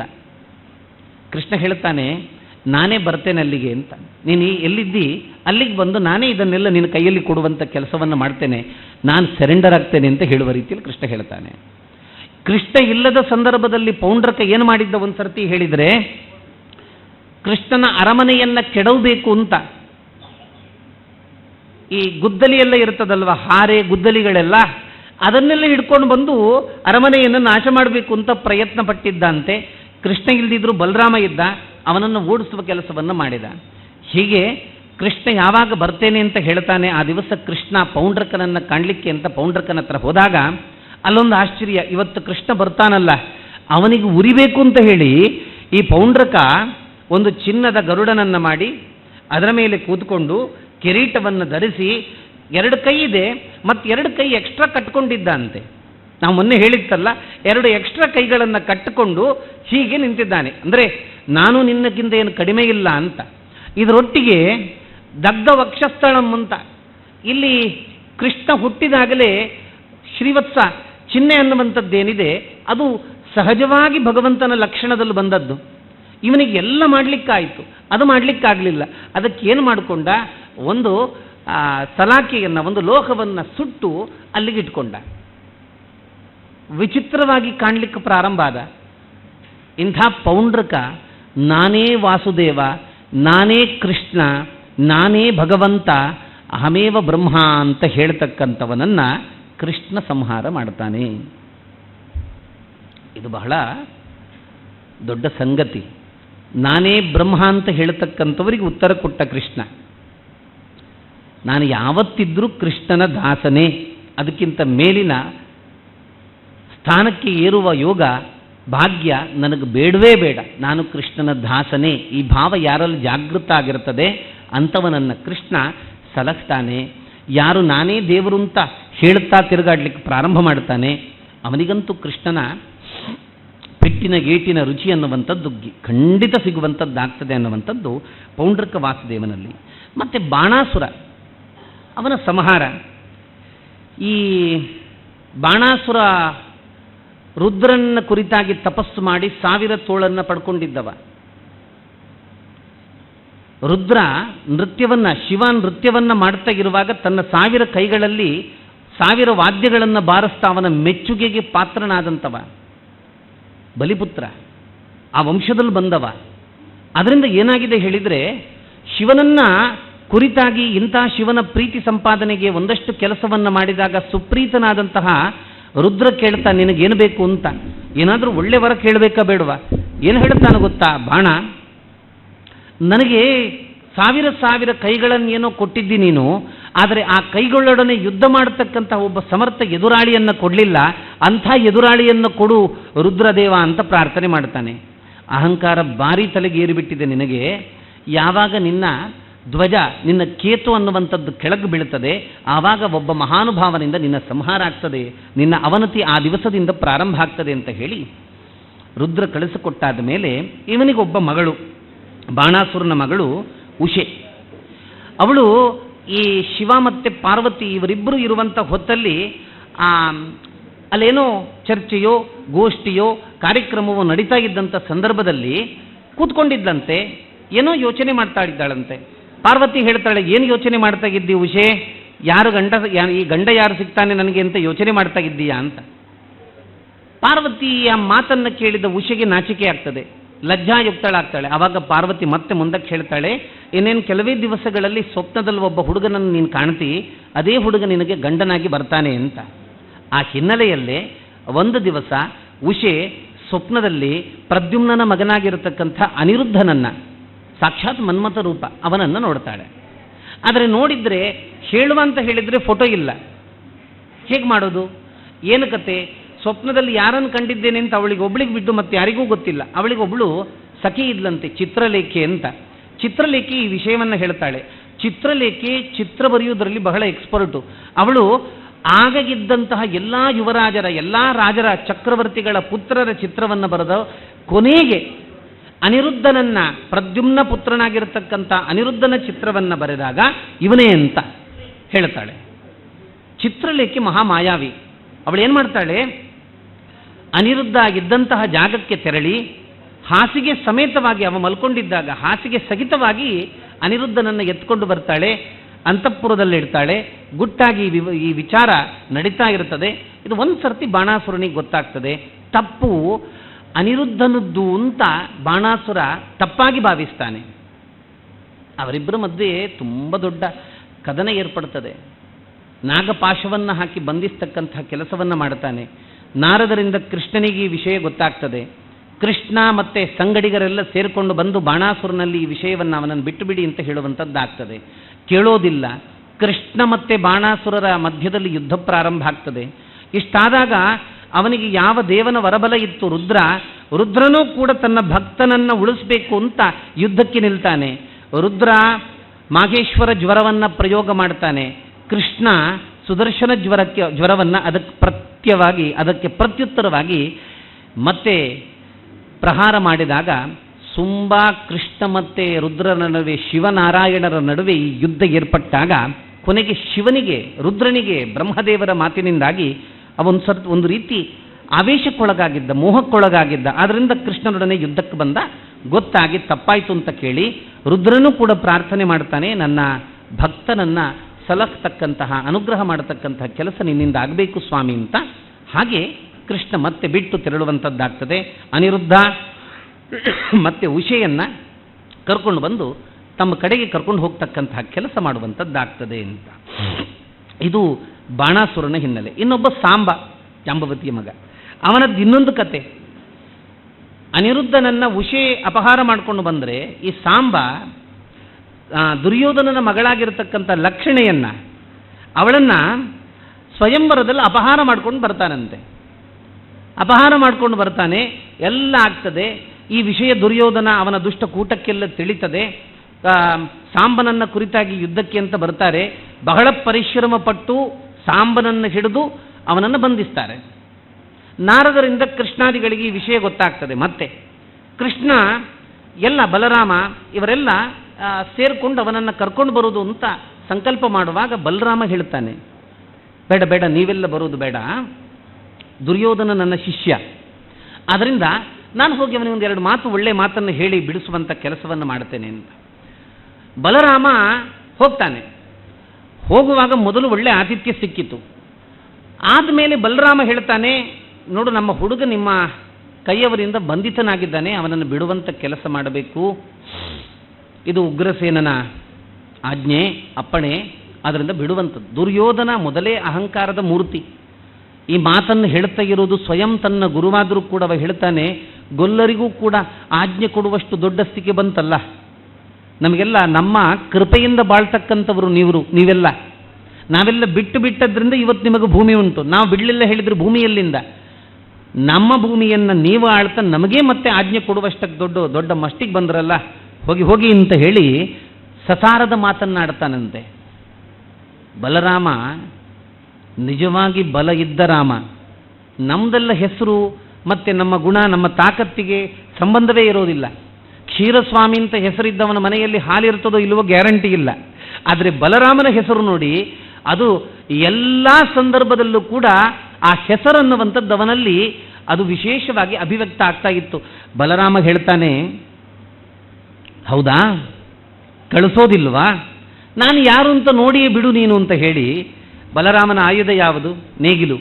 ನೇಗಿಲನ್ನು ಹಿಡ್ಕೊಂಡು ಹಸ್ತಿನಾವತಿಯ ಮಧ್ಯಕ್ಕೆ ತದನ್ನ ಊರಿ ಇಡೀ ಹಸ್ತಿನಾವತಿಯನ್ನು ಗಂಗಾ ಪ್ರವಾಹಕ್ಕೆ ಇವತ್ತು ಹಾಕಿಯೇ ಸಿದ್ಧ ಅಂತ ಹೇಳಿ ಎಳೆದು ಬಿಟ್ಟ ಅಂತೆ ಬಲರಾಮ. ಇವತ್ತಿಗೂ ಕೂಡ ಭೂಗರ್ಭ ವಿಜ್ಞಾನಿಗಳು ಹಸ್ತಿನಾವತಿ ಅನ್ನುವಂಥದ್ದು ಗಂಗೆಯ ಕಡೆಗೆ ವಾಲಿದೆ ಅನ್ನುವಂಥ ಮಾತನ್ನು ಹೇಳ್ತಾರೆ. ಹಾಗಿದ್ರೆ ಭಾಗವತ ಕಟ್ಟುಕತೆಯಲ್ಲ, ಅದು ನಿಜವಾಗಿ ನಡೆದದ್ದು ಅನ್ನುವಂಥದ್ದು ವಿಜ್ಞಾನಿಗಳು ಕೂಡ ಒಪ್ತಕ್ಕಂಥ ಸಂಗತಿ. ಸ್ವಲ್ಪ ವರ್ಧ ಉಂಟಂತೆ ವಾರಿ. ಅಂದರೆ ಮತ್ತೆ ದುರ್ಯೋಧನ ಇತ್ಯಾದಿಗಳೆಲ್ಲ ಪ್ರಾರ್ಥನೆ ಮಾಡಿದಾಗ ಬಿಟ್ಟು ಬಿಟ್ಟದ್ದಾಯಿತು. ಅಹಂಕಾರ ಮಿತಿಮೀರಿದೆ ನಿಮ್ಮದು, ಏನೋ ಮಾತಿನ ಮುಖಾಂತರವಾಗಿ ಪರಿಹಾರ ಮಾಡ್ಕೊಂಡು ಬರೋಣ ಅಂತ ಹೇಳಿ ಬಂದರೆ ನನಗೆ ಎದುರು ನಿಲ್ಲುವಂಥ ಕೆಲಸ ಮಾಡ್ತಾ ಇದ್ದೀಯಲ್ಲ, ಬಿಡು ಅಂತ ಹೇಳಿ ಆದಮೇಲೆ ಅದು ಒಂದು ರೀತಿ ಸುಖಾಂತ್ಯದಲ್ಲಿ ಪರ್ಯವಸಾನಗೊಳ್ಳುತ್ತದೆ. ಇದಾದ ಮೇಲೆ ಮುಂದಕ್ಕೆ ಏನಾಗ್ತದೆ? ಮಾಗದ ವಧೆ ಅಂತ. ನಾರದರನ್ನ ಧರ್ಮರಾಜ ತಾನು ರಾಜಸೂಯ ಯಾಗ ಮಾಡಬೇಕು, ಕೃಷ್ಣನ ಹತ್ರ ಈ ವಿಷಯ ತಿಳಿಸಿ ಅಂತ ಹೇಳ್ತಾನೆ. ಕೃಷ್ಣನ ಹತ್ರ ಒಂದಷ್ಟು ರಾಜರುಗಳ ಪ್ರತಿನಿಧಿಯೂ ಕೂಡ ಒಬ್ಬ ಬಂದು ಹೇಳ್ತಾನೆ, ಸುಮಾರು 22,800 ರಾಜರನ್ನ ಜರಾಸಂಧ ಬಂಧನದಲ್ಲಿಟ್ಟಿದ್ದಾನೆ. ಬಲಿ ಕೊಡುವುದಕ್ಕೋಸ್ಕರವಾಗಿ ಕ್ಷತ್ರಿಯರ ರಕ್ತದಿಂದ ಶಿವನಿಗೆ ಬಲಿ ಕೊಡಬೇಕು. ಶಿವ ನನಗೆ ಯಾವತ್ತೂ ಯಾರೂ ನನ್ನನ್ನು ಗೆಲ್ಲಲಾರದಂತಹ ಒಂದು ರೀತಿಯ ಶಕ್ತಿ ಪ್ರಸಾದವನ್ನು ಶಿವ ನನಗೆ ಕೊಡಬೇಕು ಅನ್ನುವಂಥ ಉದ್ದೇಶದಲ್ಲಿ ಅಷ್ಟೂ ರಾಜರನ್ನ ಬಂಧನದಲ್ಲಿಟ್ಟಿದ್ದಾನೆ. ಕೃಷ್ಣ ಅವರ ಬಂಧನದ ಮೋಚನೆಯ ಕೆಲಸ ನಿನ್ನಿಂದ ಆಗಬೇಕು ಅಂತ ಒಬ್ಬ ರಾಜಪ್ರತಿನಿಧಿಯು ಈ ಮಾತನ್ನು ಹೇಳ್ತಾನೆ. ನಾರದರು ಕೂಡ ಧರ್ಮರಾಜನ ರಾಜಸೂಯ ಯಾಗದ ಪ್ರಸ್ತಾವವನ್ನು ಮಾಡುತ್ತಾರೆ. ಆಗ ಕೃಷ್ಣ ಹಸ್ತಿನಾವತಿ ಕಡೆಗೆ ತೆರಳುತ್ತಾನೆ. ಧರ್ಮರಾಜನ ಹತ್ರ ಹೇಳ್ತಾನೆ, ನೋಡಯ್ಯ, ನೀನು ರಾಜಸೂಯ ಯಾಗವನ್ನು ಮಾಡಬೇಕು, ಅಶ್ವಮೇಧ ಯಾಗವನ್ನು ಮಾಡಬೇಕು ಅಂತಾದರೆ ಏನಾಗ್ತದೆ? ಕುದುರೆಯನ್ನು ಬಿಡಬೇಕಾಗ್ತದೆ. ಕುದುರೆಯನ್ನು ಬಿಟ್ಟಾಗ ನೀನು ಅತ್ಯಂತ ಬಲಿಷ್ಠ ಸಮರ್ಥ ಅಂತಾದರೆ ಬಾಕಿ ಮುಕ್ಕಿಳಿದಂತಹ ರಾಜರುಗಳೆಲ್ಲ ನಿನ್ನ ಕುದುರೆಯನ್ನು ಕಟ್ಟಿ ಹಾಕುವ ಸಾಹಸಕ್ಕೆ ಹೋಗೋದಿಲ್ಲ. ಆದರೆ ಜರಾಸಂಧ ಯಾವತ್ತಿನವರೆಗೆ ಈ ಭೂಮಿಯಲ್ಲಿ ಇರ್ತಾನೆ ಅಲ್ಲಿವರೆಗೆ ನಿನ್ನ ರಾಜಸೂಯ ಯಾಗ ಸಾಧ್ಯ ಇಲ್ಲ. ಆದ್ದರಿಂದ ಮೊದಲು ಜರಾಸಂಧನ ಸಂಹಾರ ಆಗಬೇಕು. ಜರಾಸಂಧ ಮಗಧ ದೇಶದವ, ಅದರಿಂದ ಅವನಿಗೆ ಮಾಗಧ ಅಂತ ಹೆಸರು, ಇವತ್ತಿನ ಬಿಹಾರ. ಹೀಗಾಗ್ತದೆ. ಮುಂದಕ್ಕೇನಾಯಿತು ಅಂತ ಹೇಳಿದರೆ, ಅವನ ಸಂಹಾರಕ್ಕೆ ಹೋಗ್ಬೇಕೀಗ. ಹೇಗೆ ಹೋಗೋದು? ಕೃಷ್ಣ ಹೇಳ್ತಾನೆ, ನಿನ್ನ ತಮ್ಮಂದ್ರನ್ನ ನನ್ನೊಡನೆ ಕಳಿಸು, ನಾನು ಆ ಕೆಲಸವನ್ನು ಪೂರೈಸಿ ಬರ್ತೇನೆ ಅಂತ. ಎಷ್ಟು ಮಾತ್ರಕ್ಕೂ ಧರ್ಮರಾಜ ಪಕ್ಕಕ್ಕೆ ಒಪ್ಪಲಿಲ್ಲ. ಅವನು ಬಲಿಷ್ಠ. ಅಂದರೆ ಆವಾಗ ಏನಾಗಿದೆ ಹೇಳಿದರೆ, ಇದ್ದಂತಹ ಎಲ್ಲ ಮಂದಿಗಳೆಲ್ಲ ಕೃಷ್ಣನೇ ಜರಾಸಂಧನಿಂದ ಪರಾಜಿತನಾಗಿ ಓಡಿದ್ದಾನೆ ಅನ್ನುವಂತಹ ಒಂದು ರೀತಿಯ ಭಾವನೆಗೆ ಒಳಗಾಗಿದ್ದರು. ಆದ್ದರಿಂದ ಜರಾಸಂಧ ಅಂತ ಹೇಳಿದರೆ ಯಾರೂ ಗೆಲ್ಲಲಿಕ್ಕಾಗದಂತಹ ಒಬ್ಬ ವ್ಯಕ್ತಿ ಅಂತ ತಿಳ್ಕೊಂಡು ಬಿಟ್ಟಿದ್ದಾರೆ. ಈ ಮಾತು, ಈ ಒಂದು ರೀತಿಯ ಸಂಶಯ ಧರ್ಮರಾಜನ ತಲೆಯೊಳಗೂ ಕೂಡ ಇತ್ತು. ಆದ್ದರಿಂದ ತಮ್ಮಂದರನ್ನು ಕಳಿಸ್ಲಿಕ್ಕೆ ಪಕ್ಕಕ್ಕೆ ಒಪ್ಪಲಿಲ್ಲ. ಕೊನೆಗೆ ಏನಾಗ್ತದೆ? ಕೃಷ್ಣ ಹೇಳಿದಾಗ ಮನಸ್ಸಿಲ್ಲದ ಮನಸ್ಸಿನಿಂದ ತಮ್ಮಂದಿರನ್ನ ಇಬ್ಬರನ್ನೂ ಕೂಡ ಜರಾಸಂಧನ ಸಂಹಾರಕ್ಕೋಸ್ಕರವಾಗಿ ಕೃಷ್ಣನಲ್ಲಿ ಕಳಿಸ್ತಾರೆ. ಕೃಷ್ಣ ಹೋಗ್ತಾನೆ. ಜರಾಸಂಧನ ಅತ್ಯಂತ ಪ್ರೀತಿ ಪಾತ್ರ ಆದಂತಹ ಒಂದು ಶಿವಲಿಂಗದ ಬೆಟ್ಟ ಇರುತ್ತದೆ, ಅದನ್ನು ಪುಡಿ ಮಾಡಿಬಿಟ್ರು. ವಾಮ ಮಾರ್ಗದಲ್ಲಿ ಹೋಗುವಂಥ ಕೆಲಸ ಅಂತ ಒಂದು ಬ್ರಾಹ್ಮಣರ ವೇಷವನ್ನು ಹಾಕ್ಕೊಂಡು ಎದುರಿನ ಬಾಗಿಲಲ್ಲಿ ಹೋಗದೆ ಹಿಂಬದಿಯ ಬಾಗಿಲಿನಿಂದ ಅವನ ಅರಮನೆಗೆ ಪ್ರವೇಶ ಮಾಡಿ, ಜರಾಸಂಧ ಹೊತ್ತಲ್ಲದ ಹೊತ್ತಲ್ಲಿ ನೀವೆಲ್ಲ ಬಂದಿದ್ದೀರಿ ಬ್ರಾಹ್ಮಣರು, ಏನು ಬೇಕು ಕೇಳಿ ಅಂತ. ಯುದ್ಧ ಬೇಕು. ಕೃಷ್ಣ ಹೇಳ್ತಾನೆ, ಯುದ್ಧ ಬೇಕು. ಹೊತ್ತಲ್ಲ ಹೊತ್ತಿಂದ ಬಂದದ್ದು ಸತ್ಯ, ಬ್ರಾಹ್ಮಣರ ವೇಷ ಹಾಕೊಂಡದ್ದು ಸತ್ಯ. ಆದರೆ ನಾವು ಬ್ರಾಹ್ಮಣರಲ್ಲ, ನಾವು ನಿನ್ನ ಹತ್ರ ಯಾವುದೋ ದಾನವನ್ನು ದಕ್ಷಿಣೆಯನ್ನು ಕೇಳಲಿಕ್ಕೆ ಬಂದದ್ದಲ್ಲ. ಮತ್ತೆ ನಮಗೆ ಯುದ್ಧ ಬೇಕು, ನಿನ್ನೊಡನೆ ಯುದ್ಧ. ಯಾರು ನೀವು? ಇಗೋ ಎಷ್ಟು 18 ಸರ್ತಿ ಯಾವ ವ್ಯಕ್ತಿಯ ಹೆದರಿಕೆಯಿಂದ ಓಡಿದ್ದೀಯೋ ಅದೇ ಕೃಷ್ಣ ನಾನು. ಇಕೋ ಜಗದೇಕ ಬಿಲ್ಗಾರನಾಗಿರತಕ್ಕಂಥ ಅರ್ಜುನ ಇವನು. ಇಕೋ ಯಾರೂ ಯಾವತ್ತೂ ಯಾರನ್ನ ಗೆಲ್ಲಿಕ್ಕೆ ಸಾಧ್ಯವೇ ಇಲ್ಲ ಅನ್ನುವಂಥದ್ದನ್ನು ನಿತ್ಯ ನಿರಂತರವಾಗಿ ಭಾವಿಸಿದ್ದಾರೋ ಅಂಥ ಜೀವೋತ್ತಮ ಭೀಮಸೇನ ಇವ.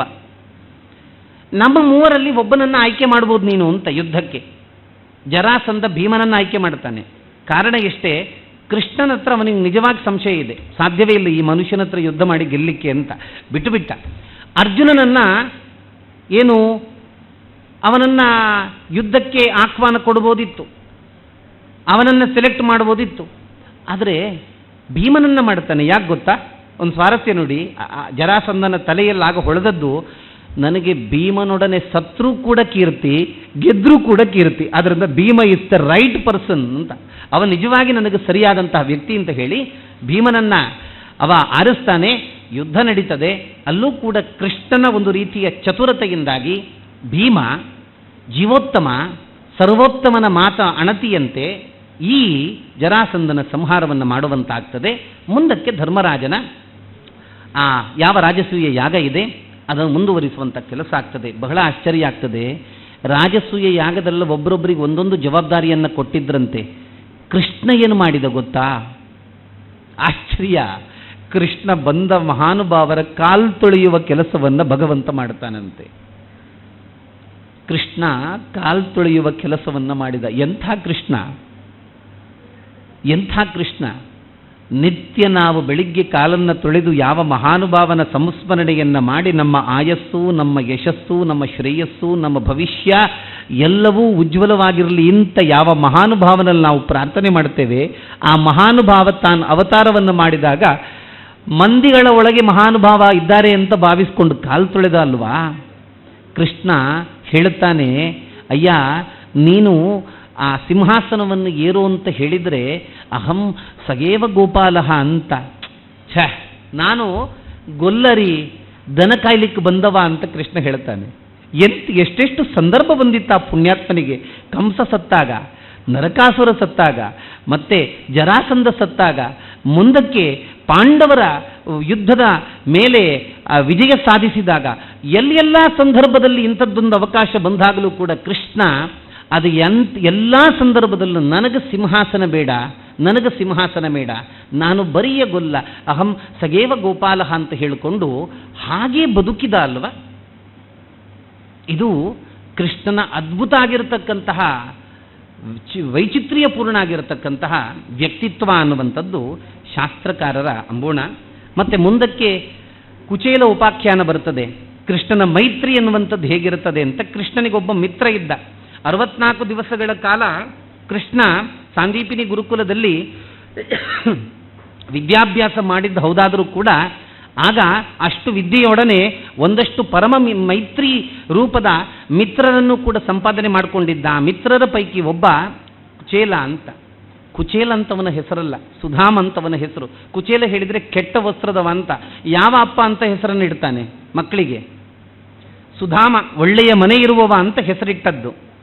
ಆದರೆ ಪುಣ್ಯಾತ್ಮನಿಗೆ ಒಳ್ಳೆಯ ಮನೆ ಬಿಡಿ, ಮನೆಯಲ್ಲಿ ಒಳ್ಳೆಯ ಸಾಮಗ್ರಿಯನ್ನು ನೋಡುವ ಸೌಭಾಗ್ಯವೂ ಇರಲಿಲ್ಲ. ಮಡದಿ, ಮನೆ ತುಂಬ ಮಕ್ಕಳು. ಮನೆಯಲ್ಲಿ ಸಂಪತ್ತು ಅಂತ ಹೇಳಿದರೆ ಸಂತಾನದ್ದು ಮಾತ್ರ, ಮತ್ಯಾವ ಸಂಪತ್ತು ಕೂಡ ಇಲ್ಲ. ಇವತ್ತು ರಾತ್ರಿ ಊಟ ಮಾಡಲಿಕ್ಕೆ ಅನ್ನುವಂಥ ಯೋಚನೆಯಲ್ಲಿ ನಿತ್ಯ ಬದುಕಬೇಕಾದಂತಹ ದೈನ್ಯ ಸ್ಥಿತಿ ಅವನಿಗಿತ್ತು. ಹೆಂಡತಿ ಕೂಡ ಗಂಡನನ್ನ ಅನಾದರ ದೃಷ್ಟಿಯಿಂದ ಕಾಣ್ತಾ ಇರಲಿಲ್ಲ. ಆದರೆ ಒಂದು ದಿವಸ ಹೇಳ್ತಾಳೆ, ಅಲ್ಲ ಹತ್ತಿರದಲ್ಲೇ ಇದ್ದಾನಂತೆ ನಿಮ್ಮ ಮಿತ್ರ, ಒಂದು ಸರ್ತಿ ಹೋಗಿ ಏನಾದರೂ ಕೇಳೋದಲ್ವ? ನಮಗೆ ಈ ಸಂಗತಿಯನ್ನು ಹೇಳಿದರೆ ಎಲ್ಲರಿಗೂ ಎಲ್ಲವನ್ನ ಕೊಡುವ ಭಗವಂತ ಪರಮಾತ್ಮ ಮಿತ್ರನಾದಂತಹ ನಿಮಗಿಲ್ಲ ಅಂತ ಹೇಳ್ತಾನ? ಒಂದು ಸರ್ತಿ ಟ್ರೈ ಮಾಡಿ ಅಲ್ವಾ, ಕೃಷ್ಣನನ್ನು ಭೇಟಿಯಾಗಿ ಬನ್ನಿ ಅಂತ. ಸುಧಾಮ ಯೋಚನೆ ಮಾಡ್ತಾನೆ, ಭೇಟಿಯಾಗಿ ಬರಬೇಕು, ಹೆಂಡತಿ ಮಾತನ್ನ ಕೇಳಿಕೊಂಡು ಭೇಟಿಯಾಗಿ ಬರಬೇಕು. ಆದರೆ ಕೇಳಲಿಕ್ಕಲ್ಲ, ಕೃಷ್ಣನನ್ನು ನೋಡಲಿಕ್ಕೆ ಅಂತ ಹೇಳಿ ಆಕೆಯ ಮಾತಿನಂತೆ ಕೃಷ್ಣನನ್ನು ನೋಡ್ಲಿಕ್ಕೆ ಹೊರಡ್ತಾನೆ. ಏನಾದರೂ ತಗೊಂಡು ಹೋಗಬೇಕಲ್ಲ. ಎಷ್ಟೋ ವರ್ಷದ ನಂತರ ಪುನರ್ಮಿಲನ ಒಬ್ಬ ಮಿತ್ರನೊಡನೆ ಆಗ್ತಾಗಿದೆ. ಏನಾದರೂ ತಗೊಂಡು ಹೋಗಬೇಕು, ಏನೂ ಇಲ್ಲ. ಕೊನೆಗೆ ನಮ್ಮ ಅವಲಕ್ಕಿ ಡಬ್ಬಿಯಲ್ಲಿ ಹಿಟ್ಟು ಸಹಿತವಾಗಿ ಒಂದು ಸ್ವಲ್ಪ ಅವಲಕ್ಕಿ ಉಳಿದಿರ್ತದಲ್ಲ, ಅಂಥ ಅವಲಕ್ಕಿಯನ್ನು ಒಂದು ಬಟ್ಟೆಯ ಗಂಟನ್ನು ಹಾಕ್ಕೊಂಡು ಸುತ್ತು ಮಾಡಿ ಕೃಷ್ಣನಿಗೆ ಅಂತ ತಗೊಂಡು ಹೋಗ್ತಾನೆ. ಕೃಷ್ಣನ ಅರಮನೆ ಹತ್ರ ಹೋಗಿದ್ದಾನೆ. ಎಲ್ಲ ಕಡೆ ಆ ಆಗಸದ ಎತ್ತರಕ್ಕಿರತಕ್ಕಂತಹ ಧಾಮಗಳು, ಎಲ್ಲಿ ಕೃಷ್ಣನ ಅರಮನೆ ಅಂತ ವಿಚಲಿತನಾದಾಗ ಕೃಷ್ಣ ಮೇಲೆ ರುಕ್ಮಿಣಿಯೊಡನೆ ಇದ್ದಂಥವ ಸುಧಾಮನನ್ನು ಕಾಣ್ತಾನೆ. ಕಂಡು ಬಹಳ ಆತ್ಮೀಯತೆಯಿಂದ ಕೆಳಗಿಳಿದು ಬಂದು ಆಲಿಂಗನ ಪೂರ್ವಕವಾಗಿ ಆ ಮಹಾನುಭಾವನನ್ನು ಸುಧಾಮನನ್ನು ಸ್ವಾಗತಿಸ್ತಾನೆ. ಪಾದ್ಯಗಳು, ಅರ್ಘ್ಯಗಳು, ಉಪಚಾರಗಳು, ಒಬ್ಬ ಬ್ರಾಹ್ಮಣನಿಗೆ ಕೊಡುವಂಥ ಕ್ರಮ ಹೇಗಿದೆ, ಸಪತ್ನೀಕನಾಗಿ ಕೃಷ್ಣ ಅದನ್ನೆಲ್ಲ ನೆರವೇರಿಸ್ತಾನೆ. ಅದರೊಟ್ಟಿಗೆ ತಾವು ಬಾಲ್ಯದ ದಿನಗಳಲ್ಲಿ ಒಂದಷ್ಟು ಅವರಿಬ್ಬರೇ ಇದ್ದುಕೊಂಡು ಕೆಲವೊಂದು ಘಟನೆಗಳೆಲ್ಲ ಆಗಿತ್ತಂತೆ. ಆ ಘಟನೆಗಳನ್ನೆಲ್ಲ ಮಿತ್ರನ ಮುಂದೆ ನಿವೇದಿಸ್ತಾನೆ. ಹೀಗೆಲ್ಲ ಆಗಿದೆ ನೋಡಿ, ಗುರುಗಳೆಲ್ಲ ನಮ್ಮನ್ನು ಅನುಗ್ರಹ ಮಾಡಿದ್ರು ಅಂತ. ಇಷ್ಟೆಲ್ಲ ಆದಮೇಲೆ ಕೃಷ್ಣ ಕೇಳ್ತಾನೆ, ಸುಧಾಮ, ತುಂಬ ದಿವಸದ ಮೇಲೆ ಬಂದಿದ್ದೀಯಲ್ವಾ, ಏನು ತಂದಿ ನನಗೆ? ಏನಾದರೂ ತಂದಿರಬೇಕಲ್ಲ ನೀನು, ಏನು ತಂದೆಯಪ್ಪ ಅಂತ. ತೋರಿಸ್ಲಿಕ್ಕೆ ನಾಚಿಕೆ, ಕೊಡ್ಲಿಕ್ಕೆ ನಾಚಿಕೆ. ಆದರೆ ಗಂಟಿನ ಕಟ್ಟಿದೆ, ಒಂದು ವಸ್ತ್ರದ ಗಂಟಿದೆ, ಅದನ್ನು ನೋಡ್ತಾನೆ ಕೃಷ್ಣ. ಏನೋಗಿದೆ ಕೊಡೋ ಅಂತ. ಕೃಷ್ಣ ಕೇಳಿದ ಮಾತೆ ಬಹಳ ಅದ್ಭುತ. ಕಿಮುಪಾಯನ ಮಾನೀತಂ ಬ್ರಹ್ಮನ್ಮೇ ಭವತಾಗ್ರಹಾತ್ ಅಂತ. ಸ್ವಲ್ಪಮಪ್ಯಾಕ್ಷಿತಂ ಭಕ್ತ್ಯ ಪ್ರೇಮ್ಣ ಭೂರ್ಯೇವ ಮೇಮತಂ ಅಂತ. ಏನು ತಂದಿಯೋ ನಿನ್ನ ಮನೆಯಿಂದ ಅಂತ. ನಮ್ಮದು ಟ್ಯಾರಿಸಿನ ಮನೆ ಉಂಟಲ್ಲ, ಅದು ಒಂದು ದಿವಸ ಬಿಟ್ಟು ಹೋಗುವಂಥದ್ದು, ಅಥವಾ ಮನೆಯೇ ನಾವಿರುವಾಗ ಬೀಳ್ಬೋದು, ಗೊತ್ತಿಲ್ಲ. ಆದರೆ ನಮ್ಮದೊಂದು ಮನೆ ಉಂಟು ರೀ, ಹೃದಯಾಕಾಶ ಅಂತ ಅದನ್ನು ಕರೀತಾರೆ. ಇದು ನಮ್ಮ ಮನೆ. ಅಲ್ಲಿಂದ ಪ್ರೀತಿಯಿಂದ ಏನು ತಂದಿ ಅಂತ ಕೃಷ್ಣ ಕೇಳ್ತಾನೆ. ನೀನು ಸ್ವಲ್ಪ ತಂದದ್ದು ಕೃಷ್ಣನಿಗೆ ಹೇಗೆ ಕೊಡೋದು ಅಂತ ಯೋಚನೆ ಮಾಡ್ತಾಗಿದ್ರೆ ಸ್ವಲ್ಪವೂ ನಡೀತದೆ. ಪ್ರೀತಿಯಿಂದ ಕೊಟ್ಟರೆ ಅದು ನನಗೆ ಬೇಕಾದಷ್ಟಾಗ್ತದಪ್ಪ. ಅಂಥದ್ದು ಏನೋ ತಂದಿದ್ದಿ ನೀನು, ನಾನು ನೋಡ್ತಾ ಇದ್ದೇನೆ, ಕೊಡೋ. ಕಟ್ಟು ಬಿಚ್ಚಿದಾಗ ನೋಡ್ತಾನೆ, ಅದರಲ್ಲಿ ಅವಲಕ್ಕಿ. ಅದು ಕೂಡ ನಾವು ಯಾವುದನ್ನು ಬಿಸಾಡಲಿಕ್ಕೆ ಅಂತ ತಯಾರು ಮಾಡಿ ಇಟ್ಟಿರ್ತೇವೆ, ಆ ಸ್ವರೂಪದ ಅವಲಕ್ಕಿ. ಕೃಷ್ಣನನ್ನು ನೋಡಲು ಸುಧಾಮ ತಂದ ಅವಲಕ್ಕಿ ನಿಜವಾಗಿ ಅವ ಲಕ್ಕಿ ಅಲ್ವಾ? ಅವ ನಿಜವಾಗಿ ಲಕ್ಕಿ ಪುರುಷ, ಅದೃಷ್ಟ ಪುರುಷ. ಆ ಒಂದು ಅದನ್ನು ತಂದದ್ದಷ್ಟೇ.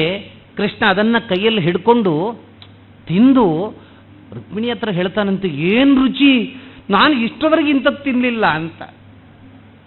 ನಾನು ಇಷ್ಟರವರೆಗೆ ಇಷ್ಟು ರುಚಿಯ ಅವಲಕ್ಕಿಯನ್ನು ತಿನ್ನಲಿಲ್ಲ. ಎಂಥ ರುಚಿ! ಏನು ತೆಂಗಿನಕಾಯಿ ಹಾಕಲಿಲ್ಲ, ಬೆಲ್ಲ ಹಾಕಲಿಲ್ಲ, ಮತ್ತು ಏಲಕ್ಕಿ ಹಾಕಲಿಲ್ಲ, ಎಂಥದೂ ಹಾಕಲಿಲ್ಲ. ನಮ್ಮ ಭಾಷೆಯಲ್ಲಿ ಪೊಟ್ಟವಲಕ್ಕಿ ಅದನ್ನು ತಂದದ್ದು. ಆದರೆ ಅದನ್ನೇ ಕೃಷ್ಣ ಬೆಟ್ಟು ಮಾಡಿ ತೋರಿಸ್ತಾ ಇದ್ದಾನೆ. ಏನು ಚಂದದ ಅವಲಕ್ಕಿ, ಎಷ್ಟು ರುಚಿ ಅವಲಕ್ಕಿ ಅಂತ ತಿಂದ. ಮತ್ತೆ ತಿನ್ಲಿಕ್ಕೆ ಹೋದಾಗ ರುಕ್ಮಿಣಿ ತಡಿತಾಳೆ, ಸಾಕ್ರಿ, ನೀವು ತಿಂದ ಈ ಒಂದು ಮುಷ್ಟಿ ಅವಲಕ್ಕಿ ಉಂಟಲ್ಲ, ಅವನಿಗೆ 3 ಜನ್ಮಕ್ಕೆ ಸಿಗುವಷ್ಟು ಸಾಕಾಗ್ತದೆ, ಅದೇ ಸಾಕು ಅಂತ ಇನಾಫ್ ಮಾಡಿ. ಏನೂ ಕೇಳಬೇಕು ಅಂತ ಬಂದಿದ್ದ, ಬಟ್ ಏನೂ ಕೇಳಲಿಲ್ಲ. ಮತ್ತೆ ಎಲ್ಲ ಆಗ್ತದೆ, ನಾನು ಬರ್ತೇನೆ ಕೃಷ್ಣ ಅಂತ ಹೇಳ್ತಾನೆ, ಹೊರಡ್ತಾನೆ. ಆದರೆ ಹೊರಟಾದ ಮೇಲೂ ಕೂಡ, ಹೊರಡುವ ಹೊತ್ತು ಬಂದಾಗಲೂ ಕೂಡ ಕೃಷ್ಣ ಏನನ್ನು ಕೊಡಲಿಲ್ಲ. ಏನೂ ತಪ್ಪು ತಿಳ್ಕೊಳ್ಳಿಲ್ಲ ಕೃಷ್ಣನ ಬಗ್ಗೆ ಸುಧಾಮ. ಯಾಕೆ ಅಂತ ಹೇಳಿದರೆ, ಅವ ಎಣಿಸ್ತಾನೆ, ಇವತ್ತು ನನ್ನಲ್ಲಿ ಏನೂ ಇಲ್ಲ, ನಾನು ಬಡವ. ಒಂದು ಪಕ್ಷ ನನಗೇನಾದರೂ ಕೃಷ್ಣ ಕೊಟ್ಟು, ಆ ಕೊಟ್ಟಂಥ ವಸ್ತುವಿನ ಹಿನ್ನೆಲೆಯಲ್ಲಿ ನನಗೆ ಅಹಂಕಾರ ಬಂದು ನಾನು ಕೃಷ್ಣನಿಂದ ದೂರ ಆದರೆ ಹೇಗೆ ಅಂತ ಕೃಷ್ಣ ಭಾವಿಸಿಕೊಂಡು, ಬಡವನಾದರೂ ಅಡ್ಡಿ ಇಲ್ಲ, ನೀನು ಯಾವತ್ತೂ ಕೃಷ್ಣನನ್ನು ನೆನೆಯುವಂಥ ವ್ಯಕ್ತಿಯಾಗಿಯೇ ಇರೋ, ಅದರಿಂದ ಕೃಷ್ಣ ಏನೋ ಕೊಡಲಿಲ್ಲ ಅಂತ ಯೋಚನೆ ಮಾಡ್ತಾನಂತೆ. ಏನೋ ಎಕ್ಸ್ಪೆಕ್ಟ್ ಇಟ್ಕೊಂಡು ಹೋಗ್ತೇವೆ, ಹೋದಾಗ ಕೊಡಲಿಲ್ಲ ಅಂತ ಹೇಳಿದರೆ ಮನೆಗೆ, ಅಲ್ಲಿಂದ ಮನೆಗೆ ಬರುವವರೆಗೆ ವಿಷ್ಣು ಸಹಸ್ರನಾಮದ ಹಾಗೆ ಬೈತೇವೆ. ನಮ್ಮ ಜೀವನದಲ್ಲಿ ನೋಡಿ, ಬರ್ರೆ ಪಂಟ್ನ ಮಲ್ಲ ಜನಂತಲಕ್ಕ ಸೂಂಡಲ ಸುವಂತಲಕ್ಕಂತನ ಅಲ್ವಾ, ಇಷ್ಟಾಗ್ತದೆ. ಕೃಷ್ಣನ ಕುರಿತಾಗಿ ಸುಧಾಮ ಒಂದು ಮಾತು ಕೂಡ ಹೇಳಲಿಲ್ಲ. ಸುಧಾಮ ಮನೆ ಹತ್ರ ಬರ್ತಾನೆ, ಇದೇ ಗುಂಗಲ್ಲಿದ್ದ, ಕೃಷ್ಣನ ಹತ್ರ ಹೋದದ್ದು, ಎಲ್ಲೆಲ್ಲ ನಡೆದದ್ದು ಅದೇ ಗುಂಗಲ್ಲಿ. ಮನೆ ಹತ್ರ ಬರ್ತಾನೆ, ಏನಾಯ್ತಿದು, ಮನೆ ಅಡ್ರೆಸ್ಸೇ ತಪ್ಪಿ ಹೋಯ್ತಲ್ಲ. ನನ್ನ ಮನೆ ಇದ್ದ ಜಾಗದಲ್ಲಿ ಒಂದು ಸೌಧ, ಒಂದು ಅರಮನೆಯ ನಿರ್ಮಾಣ ಆಗಿದೆ, ಇದು ಕತೆ ಎಂಥದ್ದು ಅಂತ ನೋಡಿ ಆಚೀಚೆ ನೋಡಿಕೊಂಡು ದಾರಿಯಲ್ಲಾದರೂ ಕವಲು ದಾರಿಯಲ್ಲಿ ನಾನು ತಪ್ಪಿ ಬಂದನೋ ಏನೋ ಅಂತ ತಿಳ್ಕೊಂಡು ವಾಪಸ್ ಹೋಗ್ಲಿಕ್ಕೆ ಅಂತ ಸಿದ್ಧನಾದಾಗ ಅವನ ಧರ್ಮಪತ್ನಿ ಪಟ್ಟೆ ಸೀರೆ ಎಲ್ಲ ಉಟ್ಕೊಂಡು ವಂಕಿ ವೈಡೂರ್ಯ ಎಲ್ಲ ವಯ್ಯಾರದಿಂದ ಬರ್ತಾಳಂತೆ. ಸ್ವಾಮಿ, ಇದು ಯಾರ್ಯಾರ ಮನೆಯಲ್ಲ, ಹಿಂದಕ್ಕೆ ಹೋಗಲಿಕ್ಕೆ ನೋಡಬೇಡಿ, ನಮ್ಮದೇ ಮನೆ, ಬನ್ನಿ ಅಂತ. ಆ ಹೆಣ್ಣುಮಗಳು ಜೀವನದಲ್ಲಿ ಅಂಥ ಪಟ್ಟೆಯನ್ನು ಉಡಲಿಲ್ಲ ರೀ, ಜೀವನದಲ್ಲಿ ಅಂಥ ಬಂಗಾರವನ್ನು ಕಲ್ಪನೆಯೂ ಕೂಡ ಮಾಡಲಿಲ್ಲ. ಭಗವಂತ ಅಲ್ಲಿ ಒಂದು ಹಿಡಿ ಅವಲಕ್ಕಿಯನ್ನು ತಿಂದದ್ದಲ್ಲ, ಇಲ್ಲಿ ಆ ಸುಧಾಮನಿಗೆ ಅವನ ನಾಮ ಸಾರ್ಥಕ ಆಗ್ತಕ್ಕಂತಹ ಆಶೀರ್ವಾದ ಮಾಡಿಬಿಟ್ಟ. ಸುಧಾಮನೇ ಅದ. ಏನು ಮೈತ್ರಿ, ಏನು ಮೈತ್ರಿ ಭಗವಂತನದ್ದು. ಚಿಕ್ಕ ಉಪಕಾರ ಮಾಡಿದ್ದನ್ನು ಕೂಡ ಮರೆಯದಂತಹ ಒಂದು ಕಾರುಣ್ಯ ಮೂರ್ತಿ ಇದ್ದರೆ ನಮ್ಮ ಕೃಷ್ಣಮೂರ್ತಿ ಭಗವಂತ. ಅಂಥ ಕಥೆಯನ್ನು ಹೇಳುವಂಥದ್ದಾಗ್ತದೆ. ಮುಂದಕ್ಕೆ ಉದ್ಧವ ಗೀತೆ ಬಹಳ ವಿಶದವಾಗಿ ಕೃಷ್ಣ ಯಾವಾಗ ಪರಂಧಾಮಕ್ಕೆ ತೆರಳ್ತಾನೆ ಅನ್ನುವಂಥದ್ದು ಗೊತ್ತಾಗ್ತದೆ. ಉದ್ಧವ ಬಹಳ ದೀರ್ಘ ಆಗಿರತಕ್ಕಂಥ ಉಪದೇಶವನ್ನು ಕೊಟ್ಟು ನೀನು ಈ ಜಗತ್ತನ್ನು ರಕ್ಷಣೆ ಮಾಡಬೇಕು ಅಂತ ಹೇಳಿದಾಗ ಕೃಷ್ಣ ಆ ಕೆಲಸವನ್ನು ಮಾಡ್ತಾನೆ. ಉದ್ಧವ ಗೀತೆ ಬರ್ತದೆ. ಉದ್ಧವ ಗೀತೆಯಲ್ಲಿ ಅಲ್ಲಿ ಕವಿ ಅನ್ನತಕ್ಕಂಥ ಒಬ್ಬ ಮಾತು, ಒಬ್ಬ ಜ್ಞಾನಿಯ ಮಾತು, ಕಾಯೇನ ವಾಚ ಮನಸಾಗಿಂದ್ರಿಯೈರ್ವ ಬುದ್ಧ್ಯಾತ್ಮನಾವ ಅನುಸೃತ ಸ್ವಭಾವಂ ಕರೋಮಿ ಯದ್ಯತ್ ಸಕಲಂ ಪರಸ್ಮೈ ನಾರಾಯಣಾಯೇತಿ ಸಮರ್ಪಯಾಮಿ. ಕವಿಯ ಮಾತು.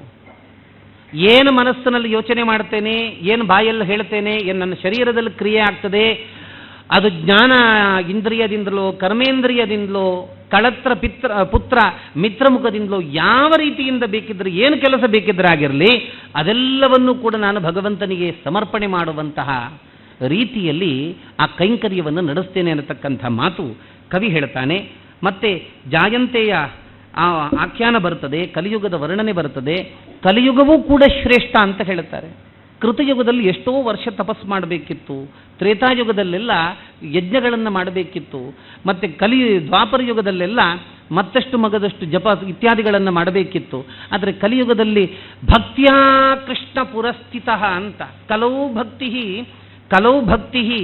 ಭಕ್ತ್ಯಾ ಕೃಷ್ಣ ಪುರಸ್ಥಿತ.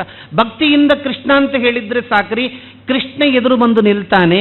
ಆದರೆ ನಿಲ್ಲಿಕ್ಕೆ ಹೊರಗಿನ ಕಣ್ಣಿನ ಸಾಧ್ಯ ಇಲ್ಲ, ಅದನ್ನು ನೋಡಲಿಕ್ಕೆ ಒಳಗಿನ ಕಣ್ಣು ಓಪನ್ ಆಗಬೇಕು ಅಂತ. ಇದು ಅಲ್ಲಿ ಬರ್ತಕ್ಕಂಥದ್ದು. 13 ಪ್ರತೀಕಗಳಲ್ಲಿ ಭಗವಂತನ ಆರಾಧನೆಯ ಮಹತ್ವ ಬರ್ತದೆ. ಸೂರ್ಯನಲ್ಲಿ, ಅಗ್ನಿಯಲ್ಲಿ, ಬ್ರಾಹ್ಮಣನಲ್ಲಿ, ಗೋವಿನಲ್ಲಿ, ವೈಷ್ಣವರು ಭಗವದ್ಭಕ್ತರಲ್ಲಿ, ಆಕಾಶದಲ್ಲಿ, ನೀರಿನಲ್ಲಿ, ಗಾಳಿಯಲ್ಲಿ, ಸಮಸ್ತ ಭೂವಿನ ಪ್ರತೀಕದಲ್ಲಿ, ಮತ್ತೆ ಸರ್ವಭೂತಾನಿ ಎಲ್ಲ ಭೂತಗಳಲ್ಲೂ ಕೂಡ ಭಗವಂತನ ವಿಶೇಷ ಆಗಿರತಕ್ಕಂಥ ಸನ್ನಿಧಾನ ಇದೆ. ಈ ರೀತಿ ಭಗವಂತನ ಆರಾಧನೆ ಮಾಡಬೇಕನ್ನತಕ್ಕಂಥ ಸಂಗತಿ ಬರ್ತದೆ. ಮತ್ತೆ ಯಾವ ಯಾವ ವ್ಯಕ್ತಿಯಲ್ಲಿ ಎಕ್ಸ್ಕ್ಲೂಸಿವ್ ಆಗಿರತಕ್ಕಂಥ ಕೆಲವೊಂದು ಕ್ವಾಲಿಟಿ ಅಥವಾ ಗುಣ ಇದೆ, ಅದು ಭಗವಂತನ ಆಶೀರ್ವಾದ ಅಂತ ತಿಳ್ಕೊಳ್ಳಿ ಅಂತ ಹೇಳ್ತದೆ ಭಾಗವತ. ನಾವು ನನ್ನ ಯಜಮಾನರಿಗಿರುವಷ್ಟು ತಾಳ್ಮೆ ನನಗಿಲ್ಲ ಅಂತ ಕೆಲವು ಸರ್ತಿ ಮನೆಯವರು, ನನ್ನ ಮನೆಯೊಳಗಿರುವಷ್ಟು ತಾಳ್ಮೆ ನನಗಿಲ್ಲ ಅಂತ ಕೆಲವು ಸರ್ತಿ ಯಜಮಾನರು. ಇಂಥ ಅದ್ಭುತ ಆಗಿರ್ತಕ್ಕಂಥ ಕೆಲವೊಂದು ಕ್ವಾಲಿಟಿ ಇರ್ತದಲ್ಲ, ಗುಣ, ಯಾರಿಂದ ಬಂತು ಗೊತ್ತಾ? ಅದೆಲ್ಲ ಭಗವಂತನಿಂದ ಅಂತ. ತೇಜ ಶ್ರೀಹಿ ಕೀರ್ತಿ ಐಶ್ವರ್ಯಂ ಹ್ರೀಹಿ ತ್ಯಾಗ ಸೌಭಗಂ ಭಗ ವೀರ್ಯಂ ತಿತಿಕ್ಷಾ ವಿಜ್ಞಾನಂ ಯತ್ರ ಯತ್ರ ಸಮಯಂಶಕಃ ಅಂತ ಹೇಳಿ ಇಂಥದ್ದೆಲ್ಲವೂ ಕೂಡ ಯಾವುದು ಸಾಮಾನ್ಯ ಮನುಷ್ಯನಿಗಿಂತ ಹೆಚ್ಚಿರತಕ್ಕಂತಹ ಹೆಚ್ಚುಗಾರಿಕೆಯ ಸಂಗತಿ ಇದೆ, ಅದು ಭಗವತ್ ಪ್ರಸಾದದಿಂದ, ಅವನ ಸನ್ನಿಧಾನದಿಂದ ಮನುಷ್ಯನ ಒಳಗಿದೆ ಅನ್ನುವಂಥದ್ದನ್ನು ಮರಿಬೇಡಿ ಅಂತ ಹೇಳುತ್ತದೆ ಭಾಗವತ. ಮತ್ತೆ ಉದ್ಧವ ಕೇಳ್ತಾನೆ, ಸಂಪತ್ತು ಅಂತ ಹೇಳಿದರೆ ಏನು ಭಗವಂತ? ಯಜ್ಞ ಅಂತ ಹೇಳಿದರೆ ಏನು? ದಕ್ಷಿಣೆ ಅಂತ ಹೇಳಿದರೆ ಏನು? ಬಲ ನಿಜವಾಗಿ ಯಾವುದು ಅಂತ ಕೇಳ್ತಾನೆ. ಅವ ಕೇಳಿದ ಪ್ರಶ್ನೆಗೆ ಕೃಷ್ಣ ಹೇಳ್ತಾನೆ, ಧರ್ಮಂ ಇಷ್ಟಂ ಧನಂ. ಧರ್ಮ ಆಚರಣೆ ಅನ್ನುವಂಥದ್ದು ನಿಜವಾಗಿ ಸಂಪತ್ತಪ್ಪ, ಅದು ಮಾತ್ರ ಸಂಪತ್ತು ಅಂತ. ಪುಂಸಾಂ ಯಜ್ಞೋಹಂ ಭಗವತ್ತಮಃ. ಯಜ್ಞ ಅಂತ ಹೇಳಿದ್ರೇನು ಗೊತ್ತಾ? ನಮ್ಮದು ಸರ್ವಸ್ವವೂ ಭಗವಂತನ ಕಡೆಗೆ ವಾಲುವಂಥದ್ದಿದೆಯಲ್ವಾ, ಅದು ಯಜ್ಞ.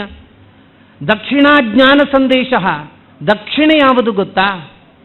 ನಮ್ಮ ಶ್ರೀಪತಿ ಭಟ್ರು ಪ್ರತಿ ದಿವಸ ಉಪಹಾರ ಮಾಡಿ ಆದಮೇಲೆ ದಕ್ಷಿಣೆ ಕೊಡ್ತಾಗಿದ್ರು, ಫಲವಸ್ತುವನ್ನು ಕೊಟ್ಟು. ನಿಜವಾಗಿ ದಕ್ಷಿಣೆ ಯಾವುದು ಗೊತ್ತಾ? ನಿಜವಾಗಿ ದಕ್ಷಿಣೆ ಯಾವುದು ಅಂತ ಹೇಳಿದರೆ ಜ್ಞಾನ ಸಂದೇಶ. ಜ್ಞಾನ ಪ್ರಸರಣವನ್ನು ಯಾರು ಮಾಡ್ತಾನೆ ಅದು ದೊಡ್ಡ ದಕ್ಷಿಣೆ ಅಂತ. ಮತ್ತೆ ಪ್ರಾಣಾಯಾಮ ಪರಂಬಲಂ ಅಂತ. ಪ್ರಾಣಾಯಾಮ ಏನು ಮಾಡಬೇಕಿದ್ರೆ ಆಯಸ್ಸು ಬೇಕಲ್ಲ, ಆಯಸ್ಸೇ ಇಲ್ಲ, ಶರೀರವೇ ಗಟ್ಟಿ ಇಲ್ಲ ಅಂತ ಹೇಳಿದರೆ ದುರ್ಬಲ ಶರೀರದಿಂದ ಎಂಥ ಮಹಾಕಾರ್ಯ ಮಾಡಲಿಕ್ಕೆ ಸಾಧ್ಯ? ಅದರಿಂದ ಆತ್ಮಬಲ ಬೇಕು, ಮನೋಬಲ ಬೇಕು. ಇದೆಲ್ಲ ಬಲವನ್ನು ಪಡ್ಕೊಳ್ತಕ್ಕಂತಹ ಬಗೆ ಅದು ಪ್ರಾಣಾಯಾಮದಿಂದ. ಅದರಿಂದ ಬಲ ಯಾವುದು? ಪ್ರಾಣಾಯಾಮ ಪರಂಬಲಂ ಅಂತ ಹೇಳಿ ಅದನ್ನು ಹೇಳ್ತಾನೆ. ದುಡ್ಡೇ ದೊಡ್ಡಪ್ಪ ಅಂತ ಹೇಳ್ತಕ್ಕಂತಹ ಮಂದಿಗೆ ಭಾಗವತ ಒಂದು ಎಚ್ಚರಿಕೆಯನ್ನು ಕೊಡುತ್ತದೆ. ದುಡ್ಡಿನಿಂದ ಅನೇಕ ಆಪತ್ತುಗಳು ಬರುತ್ತದೆ, ಜಾಗೃತೆಯಾಗಿರಿ ಅಂತ. ಸ್ಥೇಯಂ ಹಿಂಸಾ ಅನೃತಂ ಡಂಬ ಕಾಮ ಕ್ರೋಧ ಸ್ಮಯ ಮದ ಭೇದೋ ವೈರಂ ಅವಿಶ್ವಾಸ ಸಂಸ್ಪರ್ಧಾ ವ್ಯಸನಾನಿಚ ಅಂತ. ಹಣದಿಂದ ಆಗ್ತಕ್ಕಂಥ ಆಪತ್ತು. ಅಣ್ಣ ತಮ್ಮಂದ್ರೆ ಗಲಾಟೆ ಮಾಡ್ತಾರಲ್ರಿ, ಅಣ್ಣ ತಮ್ಮಂದ್ರಿಗೆ ದುಡ್ಡಿನ ವಿಷಯದಿಂದ ಗಲಾಟೆ ಆಗ್ತದೆ. ಇದಕ್ಕಿಂತ ದೊಡ್ಡ ಸಂಗತಿ ಉಂಟ? ಒಂದೇ ತಾಯಿಯ ಹೊಟ್ಟೆಯನ್ನ ಪಾಲ್ ಮಾಡಿಕೊಂಡು ಹುಟ್ಟಿದ ಅಣ್ಣ ತಮ್ಮಂದಿರು ದುಡ್ಡಿಗೋಸ್ಕರ ಗಲಾಟೆ ಮಾಡ್ತಾರೆ ಅಂತ ಹೇಳಿದರೆ ಕಲಿಯುಗದಲ್ಲಿ ಇದಕ್ಕಿಂತ ಆಶ್ಚರ್ಯದ ಸಂಗತಿ ಮತ್ತಿನ್ನೊಂದು ಬೇಕಾ? ಇದನ್ನು ಹೇಳುತ್ತಾರೆ. ಸಂಸ್ಪರ್ಧಾ, ಪೈಪೋಟಿಗಳು ಏರ್ಪಡ್ತದೆ ಹಣದಿಂದಾಗಿ. ವ್ಯಸನಾನಿಚ, ಹಣ ಇದ್ರೆ ಅಲ್ವಾ ಕುದುರೆ ರೇಸ್ ಆಡಬೇಕು, ಬಾರಿಗೆ ಹೋಗಬೇಕು, ಸಿಗರೆಟ್ ಪ್ಯಾಕೆಟ್ ಖಾಲಿ ಮಾಡಬೇಕು. ಹಣ ಇದ್ರೆ, ಹಣವೇ ಇಲ್ಲ ಅಂತಾದರೆ ಯಾವ ರೇಸಿಗೆ ಹೋಗುವುದು? ಹೋಗ್ತೇನೆ ಹೇಳಿದರೆ ಕರ್ಕೊಂಡು ಹೋಗುವ ಯಾರು? ಅದರಿಂದ ಹಣ ಅದು ಆಪತ್ಕಾರಕ. ಅದರಿಂದ ಒಂದು ಎಚ್ಚರಿಕೆ ಏನು ಗೊತ್ತಾ? ಹಣ ಅಂತ ಹೇಳಿದರೆ ಲಕ್ಷ್ಮಿ. ಲಕ್ಷ್ಮಿ ರುಕ್ಮಿಣಿಯ ಹಾಗೆ ಕೃಷ್ಣನನ್ನೇ ಬಯಸ್ತಾ ಇರ್ತಾಳೆ. ಅದೇ ರೀತಿ ನಮ್ಮ ಕೈಯಲ್ಲಿ, ನಮ್ಮ ಹತ್ತಿರದಲ್ಲಿರತಕ್ಕಂಥ ಹಣವೂ ಕೂಡ ಅದು ರುಕ್ಮಿಣಿ. ಅದು ಯಾವತ್ತು ಕೃಷ್ಣನ ಕಡೆಗೆ ಹೋಗಲಿಕ್ಕೆ ನಾವು ಸಹಕಾರಿಯಾಯಿತು ಅಂತ ಹೇಳಿದರೆ ಆವಾಗ ಲಕ್ಷ್ಮೀನಾರಾಯಣದ ಇರುವಿಕೆಯಿಂದ ಧರ್ಮ ಮತ್ತು ಅರ್ಥ ಅನ್ನುವಂಥದ್ದು ಶಾಶ್ವತವಾಗಿ ಸಾರ್ಥಕ ರೂಪದಲ್ಲಿ ನಮ್ಮ ಮನೆಯಲ್ಲಿರ್ತದೆ. ಇಂಥ ಕೆಲಸ ನಮ್ಮಿಂದ ಮಾಡಬೇಕು ಅಂತ ಅವಧೂತ ಗೀತೆ ಬರುತ್ತದೆ ಮುಂದಕ್ಕೆ. 25 ಗುರುಗಳು ಯದು ಮಹಾರಾಜ ಈ ಕಥೆಯನ್ನು ಕೇಳುವಂಥದ್ದು. ನಾನು ಸೂರ್ಯನಿಂದ, ನಾನು ಭೂಮಿಯಿಂದ ಸಹನೆಯನ್ನು ಕಲಿತೆ, ನಾನು ಜಲದಿಂದ ಸ್ವಚ್ಛನಾಗಿರುವಂಥದ್ದನ್ನು ಕಲಿತೆ, ನಾನು ವಾಯುವಿನಿಂದ ಯಾವುದಕ್ಕೂ ಅಂಟುಕೊಳ್ಳದ್ದನ್ನು ಕಲಿತೆ, ನಾನು ಅಗ್ನಿಯಿಂದ ತೇಜಸ್ವಿಯಾಗಿರಬೇಕನ್ನುವಂಥದ್ದನ್ನು ಕಲಿತೆ, ನಾನು ಆಕಾಶದಿಂದ ಎತ್ತರಕ್ಕೆ ಹೋಗ್ತಕ್ಕಂಥದ್ದನ್ನು ಕಲಿತೆ, ಚಂದ್ರನಿಂದ ವಿಸರ್ಗಾದ್ಯ ಸ್ಮಶಾನ ಅಂತ ಹೇಳಿ ಬಹಳ ವಿಸ್ತಾರವಾಗಿ ಹೇಳ್ತಾರೆ. ಈ ಹುಟ್ಟು ಇರುವಿಕೆ ಬಾಗುವಿಕೆ ಇಲ್ಲ ಅಂತ ಆಗುವಿಕೆ ಇದೆಲ್ಲ ದೇಹಕ್ಕೆ ಹೊರತು ಆತ್ಮಕ್ಕಲ್ಲ ಅನ್ನುವಂತಹ ಪರಮ ಸತ್ಯವನ್ನು ಚಂದ್ರನಿಂದ ಕಲಿತೆ. ಎಲ್ಲ ಕಡೆಯಲ್ಲಿದ್ದಂತಹ ನೀರನ್ನು ಮೇಲಕ್ಕೆ ಎಳ್ಕೊಂಡ, ಎಲ್ಲ ಕಡೆಗೆ ಅದನ್ನು ಹಂಚಿದ ಸೂರ್ಯ, ನಾನು ಸೂರ್ಯನಿಂದ ಅಂಥ ಬುದ್ಧಿಯನ್ನು ಕಲಿತೆ ಅಂತ ಅವಧೂತ ತನ್ನ ಸುತ್ತಮುತ್ತ ಇದ್ದಂತಹ 25 ಗುರುಗಳ ಕುರಿತಾಗಿ ನಾನು ಏನು ಕಲಿತೆ ಅಂತ ಹೇಳ್ತಾನೆ. ಅದನ್ನು ಯದು ಮಹಾರಾಜನ ಮುಂದೆ ಆರೋಗಿಸ್ತಾನೆ. ಇದು ಮುಂದಕ್ಕೆ ಬರತಕ್ಕಂತಹ ಸಂಗತಿ. ಮತ್ತೆ ಐಲಗೀತೆಯಲ್ಲಿ ಪುರೂರವ ಇಲೆಯ ಮಗ, ಅವನ ಕಾಮ ವಶತ್ವ, ಕಾಮಪರನಾಗಿ ಅವ ಸಂಸಾರದಲ್ಲಿ ಜಂಜಾಡಿದ ಸಂಗತಿ ಅನ್ನುವಂಥದ್ದು ಏನಿದೆ ಅದನ್ನು ನೋಡುವಂಥದ್ದಾಗ್ತದೆ. ಇಷ್ಟಾಗಿ 11ನೇ ಅಧ್ಯಾಯ ಮುಗಿಯುವಂಥ ಸಂದರ್ಭದಲ್ಲಿ ಒಂದು ಘಟನೆ ಆಗ್ತದೆ. ದೂರ್ವಾಸರು ಮುಂತಾದಂತಹ ಮಹಾನುಭಾವರೆಲ್ಲ ಈ ಪಿಂಡಾರಕ ಅನ್ನತಕ್ಕಂಥ ಕ್ಷೇತ್ರಕ್ಕೆ ಬಂದಂಥ ಸಂದರ್ಭದಲ್ಲಿ ಅಲ್ಲಿ ಈ ಸಾಂಬನ ಹೊಟ್ಟೆಯಲ್ಲಿ ಒಂದಷ್ಟು ವಸ್ತುವನ್ನು ಇಟ್ಕೊಂಡು ಯಾದವರೆಲ್ಲ, ಅವ ನಿಜವಾಗಿ ಹುಡುಗ, ಆ ಹುಡುಗನಿಗೆ ಹೊಟ್ಟೆಯನ್ನು ದೊಡ್ಡದಾಗಿ ಮಾಡಿ ದುರ್ವಾಸಾದಿ ಋಷಿಗಳ ಮುಂದೆ ಅವನನ್ನು ನಿಲ್ಲಿಸಿ, ಇದು ಒಂದು ಗರ್ಭಿಣಿ ಹುಡುಗಿ, ಈಕೆಗೆ ಮೊದಲ ಗರ್ಭ ಆಗಿದೆ, ಈ ಗರ್ಭದಲ್ಲಿ ಗಂಡು ಮಗು ಇದೆಯೋ ಹೆಣ್ಣು ಮಗು ಇದೆಯೋ ತಾವು ಹೇಳಬೇಕು ಅಂತ ಕೇಳ್ತಾರಂತೆ. ತಮಾಷೆ, ಕುಹಕ. ಒಂದು ಅವನತಿಗೆ ಒಂದೊಂದು ಕಾರಣ ಹೇಗಾಗ್ತದೆ ನೋಡಿ. ನಮ್ಮ ತಮಾಷೆ ಕೆಲವು ಸರ್ತಿ ನಮ್ಮ ಅವನತಿಗೆ ಕಾರಣ ಆಗ್ತದೆ. ಹೀಗೆ ಮಾತನಾಡ್ತಾರಲ್ಲ, ಹೀಗೆ ಹೇಳಿಯಾದ ಮೇಲೆ ಅಲ್ಲಿದ್ದಂತಹ ಋಷಿಮುನಿಗಳೆಲ್ಲ ಹೇಳ್ತಾರೆ, ಇವನ ಹೊಟ್ಟೆಯಲ್ಲೂ ಒಂದು ಒನಕೆ ಹುಡ್ತದೆ, ಆ ಒನಕೆ ನಿಮ್ಮ ಸರ್ವನಾಶಕ್ಕೆ ಕಾರಣ ಆಗ್ತದೆ ಅಂತ. ಏನೋ ಇಟ್ಟು ಹೊಟ್ಟೆ ದೊಡ್ಡದು ಮಾಡಿ ತೋರಿಸಿದ್ದು, ಅದನ್ನು ತೆಗೆದು ನೋಡಿದರೆ ಒಂದು ಲೋಹದ ಒನಕೆ. ಉಗ್ರಸೇನನ ಹತ್ರ ವಿಷಯ ಹೋಗ್ತದೆ, ಉಗ್ರಸೇನನಿಗೆ ಶಾಪದ ವಿಷಯವೂ ಗೊತ್ತಾಗ್ತದೆ. ಇದು ಇನ್ನಿದ್ರೆ ನಮ್ಮ ಗಂಡಾಂತರ ಅಂತ ಹೇಳಿ ಅದನ್ನು ಪೂರ್ತಿಯಾಗಿ ಪುಡಿ ಪುಡಿ ಮಾಡಿ ಸಮುದ್ರಕ್ಕೆ ಎಸಿತಾರಂತೆ. ಒಂದು ತುಂಡು ಉಳಿದಿತ್ತು ನೋಡಿ, ಆ ತುಂಡು ಅದನ್ನು ಸಮುದ್ರಕ್ಕೆ ಹಾಕ್ತಾರೆ. ಆ ಸಮುದ್ರಕ್ಕೆ ಹಾಕಿದಂತಹ ಆ ತುಂಡನ್ನು ಒಂದು ಮೀನು ನುಂಗುತ್ತದೆ. ಆ ಮೀನು ಮತ್ತೆ ಬೆಸ್ತರ ಕೈಗೆ ಸಿಗ್ತದೆ. ಆ ಲೋಹ ಅನ್ನುವಂಥದ್ದನ್ನು ಆ ಬೆಸ್ತ ಮತ್ತೆ ಬೇಡದ ಕೈಗೆ ಕೊಡ್ತಾನೆ. ಒಬ್ಬ ಬೇಡ ಇದ್ದ ವ್ಯಾಧ, ಭೃಗು ಮಹರ್ಷಿ ಈಗ ವ್ಯಾಧನಾಗಿ ಹುಟ್ಟಿದ್ದು. ಅವ ಆ ಬಾಣಕ್ಕೆ ಆ ಲೋಕವನ್ನು ಚೂಪಾಗಿ ಇಟ್ಟುಕೊಂಡು ಸಿದ್ಧ ಮಾಡಿದ್ದ. ಬಿಡಬೇಕಿದನ್ನ ಅಂತ. ಇಲ್ಲಿ ಏನಾಗಿದೆ, ಒಂದಷ್ಟು ಒನಕೆಗಳ ಚೂರನ್ನುವಂಥದ್ದು ಸಮುದ್ರಕ್ಕೆ ಬಿಸಾಡಿದಾರಲ್ಲ, ಅದೆಲ್ಲ ದಡಕ್ಕೆ ಬಂತಂತೆ. ದಡಕ್ಕೆ ಬಂದು ಮುಳ್ಳಿನ ಒಂದು ರೀತಿಯ ಹುಲ್ಲಾಗಿ ಪರಿವರ್ತನೆಯಾಗಿ ಜೊಳ್ಳು ಹುಲ್ಲಿನ ರೂಪದಲ್ಲಿ ಅದೆಲ್ಲ ಸಮುದ್ರದ ಒಂದಷ್ಟು ಭಾಗದಲ್ಲಿ ಬೆಳಿಲಿಕ್ಕೆ ಪ್ರಾರಂಭ ಆಗ್ತದೆ. ಕೃಷ್ಣ ದ್ವಾರಕೆಯಲ್ಲಿ ಒಂದಷ್ಟು ಅಪಸವ್ಯಗಳು ಅಪಶಕನಗಳು ಮೇಲಿಂದ ಮೇಲೆ ನಡೆದಾಗ, ಇಲ್ಲನ್ನು ಈ ಜಾಗವನ್ನು ಬಿಟ್ಟು ನಾವೆಲ್ಲ ಪ್ರಭಾಸಕ್ಕೆ ಹೋಗಬೇಕು, ಅದರಿಂದ ಅಲ್ಲಿ ಹೋಗುವಂಥ ಕೆಲಸ ಮಾಡಬೇಕು ಅಂತ ಕೃಷ್ಣ ಹೇಳ್ತಾನೆ. ಎಲ್ಲರೂ ಕೂಡ ಬರ್ತಾರೆ. ಬ್ರಾಹ್ಮಣರಿಗೆ ಯಥೇಚ್ಛವಾಗಿ ಗೋದಾನ ಭೂದಾನ ಹಿರಣ್ಯ ಲೋಕಾದಿ ದಾನಗಳನ್ನೆಲ್ಲ ಕೊಡುವಂಥದ್ದಾಗ್ತದೆ. ಇಷ್ಟು ಕೊಟ್ಟಾದ ಮೇಲೆ ಮಧ್ಯಾಹ್ನ ಊಟ ಮಾಡ್ತಾರೆ. ಸಾಯಂಕಾಲ ಕುಡಿಯಬಾರದನ್ನು ಕುಡಿತಾರೆ. ದ್ವಾರಕೆಯಲ್ಲಿ ಪಾನ ನಿಷೇಧ ಇತ್ತಂತೆ. ಇವತ್ತಿಗೂ ಗುಜರಾತಲ್ಲಿ ಪಾನ ನಿಷೇಧ. ಅವತ್ತು ಬಂದ ಕೆಲವರು ಕುಡಿತಾರೆ ಬಿಡಿ, ಕುಡಿಯೋರನ್ನು ಏನು ಮಾಡಲಿಕ್ಕಾಗೋದಿಲ್ಲ. ಆದರೆ ಪಾನ ನಿಷೇಧ ಇತ್ತಂತೆ. ಪ್ರಭಾಸಕ್ಕೆ ಬಂದದ್ದಲ್ಲ, ಸ್ವಲ್ಪ ಜಾಗ ವ್ಯತ್ಯಾಸ ಇತ್ತು. ಅಲ್ಲಿ ಪ್ರಾಯ ಸಿಕ್ಕಿತೋ ಏನು ಕಥೆಯೋ ಗೊತ್ತಿಲ್ಲ. ಊಟ ಎಲ್ಲ ಆದಮೇಲೆ ಸಾಯಂಕಾಲದ ಹೊತ್ತು ಸ್ವಲ್ಪ ಹಾಕಿದ್ರು. ಗಲಾಟೆ ಚಿಕ್ಕ ಚಿಕ್ಕ ವಿಷಯಕ್ಕೆ ಎದ್ದಿತು. ಎಲ್ಲಿವರೆಗೆ ಗಲಾಟೆ ಆಗ್ತದೆ ಅಂತ ಹೇಳಿದರೆ, ಆ ಮುಳ್ಳಿನ ಜೊಲ್ಲು ಹುಲ್ಲನ್ನು ಹಿಡ್ಕೊಂಡು ಪರಸ್ಪರ ಬಡದಾಡಿಕೊಂಡು ಎಲ್ಲ ಯಾದವರು ಸರ್ವನಾಶ ಆಗ್ತಾರೆ. ಕೃಷ್ಣ ತಡಿಲಿಕ್ಕೆ ಬಂದ, ಬಲರಾಮ ತಡಿಲಿಕ್ಕೆ ಬಂದ, ಆದರೆ ಕೃಷ್ಣ ಬಲರಾಮರನ್ನು ಕೂಡ ಅವರು ಲೆಕ್ಕಕ್ಕೆ ತಗೊಳ್ಳಿಲ್ಲ. ದೂಡಿಬಿಟ್ರು. ಎಲ್ಲ ಯದುಕುಲ ಅನ್ನುವಂಥದ್ದು ಸರ್ವನಾಶ ಆಗ್ತದೆ. ಗಾಂಧಾರಿ ಕೊಟ್ಟ ಶಾಪ ಸತ್ಯ ಆಗ್ತದೆ. ಗಾಂಧಾರಿ ಶಾಪ ಕೊಟ್ಟಿದ್ದಲ್ಲ ಕೃಷ್ಣನಿಗೆ, ಪಿಂಡ ಹಾಕ್ಲಿಕ್ಕೆ ಒಂದು ಮಗುವನ್ನು ಉಳಿಸ್ಲಿಲ್ಲಲ್ಲ ಕೃಷ್ಣ. ನಿನ್ನ ವಂಶವು ಹೀಗೆ ಆಗಲಿ ಅಂತ ಗಾಂಧಾರಿ ಶಾಪ ಕೊಟ್ಟಿದ್ಲು. ತಾಯಿ ಕೃತಾರ್ಥನಾದೆ ಅಂತ ಹೇಳ್ತಾನಂತೆ ಕೃಷ್ಣ. ನನ್ನ ವಂಶವನ್ನು ಹೇಗೆ ಅದನ್ನು ಇಲ್ಲ ಅಂತ ಮಾಡೋದು ಅಂತ ಯೋಚನೆ ಮಾಡ್ತಾ ಇದ್ದೆ, ಬಹಳ ಬೆಸ್ಟ್ ವರವನ್ನು ಕೊಟ್ಟು ನನಗೆ ಅನುಗ್ರಹ ಮಾಡಿದಿ ಅಂತ ಶಾಪವನ್ನೂ ಕೂಡ ವರರೂಪದಲ್ಲಿ ಕೃಷ್ಣ ಸ್ವೀಕಾರ ಮಾಡ್ತಾನೆ. ಹೀಗಾದ ಮೇಲೆ ಇನ್ನು ಮುಂದಕ್ಕೆ ಕೃಷ್ಣ ಪರಂಧಾಮಕ್ಕೆ ಹೋಗಬೇಕು. ಬ್ರಹ್ಮ ರುದ್ರಾದಿ ದೇವತೆಗಳೆಲ್ಲ ಮೇಲಿಂದ ಮೇಲೆ ಪ್ರಾರ್ಥನೆಯನ್ನು ಮಾಡ್ತಾ ಇದ್ದಾರೆ. ಪ್ರಾರ್ಥಿಸ್ತಾ ಇರತಕ್ಕಂಥ ಹೊತ್ತಲ್ಲೇ ಕೃಷ್ಣ, ಅದಕ್ಕಿಂತ ಮುಂಚೆ ಬಲರಾಮ ಸಮುದ್ರದ ದಡಭಾಗದಲ್ಲಿ ಕೂತು ಧ್ಯಾನಸ್ಥನಾಗಿ ತನ್ನ ಶರೀರವನ್ನು ಬಿಟ್ಟಿದ್ದ. ಕೃಷ್ಣ ಒಂದು ಅಶ್ವತ್ಥ ವೃಕ್ಷದ ಹತ್ರ ಹೋಗಿ ಕೂತಿರ್ತಾನೆ. ಪಾದ ಅನ್ನುವಂಥದ್ದೊಂದು ಮಾಂಸದ ತುಂಡಿನಂತೆ ಕಾಣುತ್ತದೆ. ವ್ಯಾಧ ಯಾವ ಮೀನಿನ ಹೊಟ್ಟೆಯಲ್ಲಿ ಆ ಲೋಹ ಸಿಕ್ಕಿತ್ತೋ ಆ ಲೋಹವನ್ನು ಬಾಣ ಮಾಡಿದ್ನೋ ಆ ಬಾಣವನ್ನು ಬಿಲ್ಲಿಗೇರಿಸಿದ. ಕೃಷ್ಣನ ಪಾದಕ್ಕೆ ಬಿಟ್ಟ.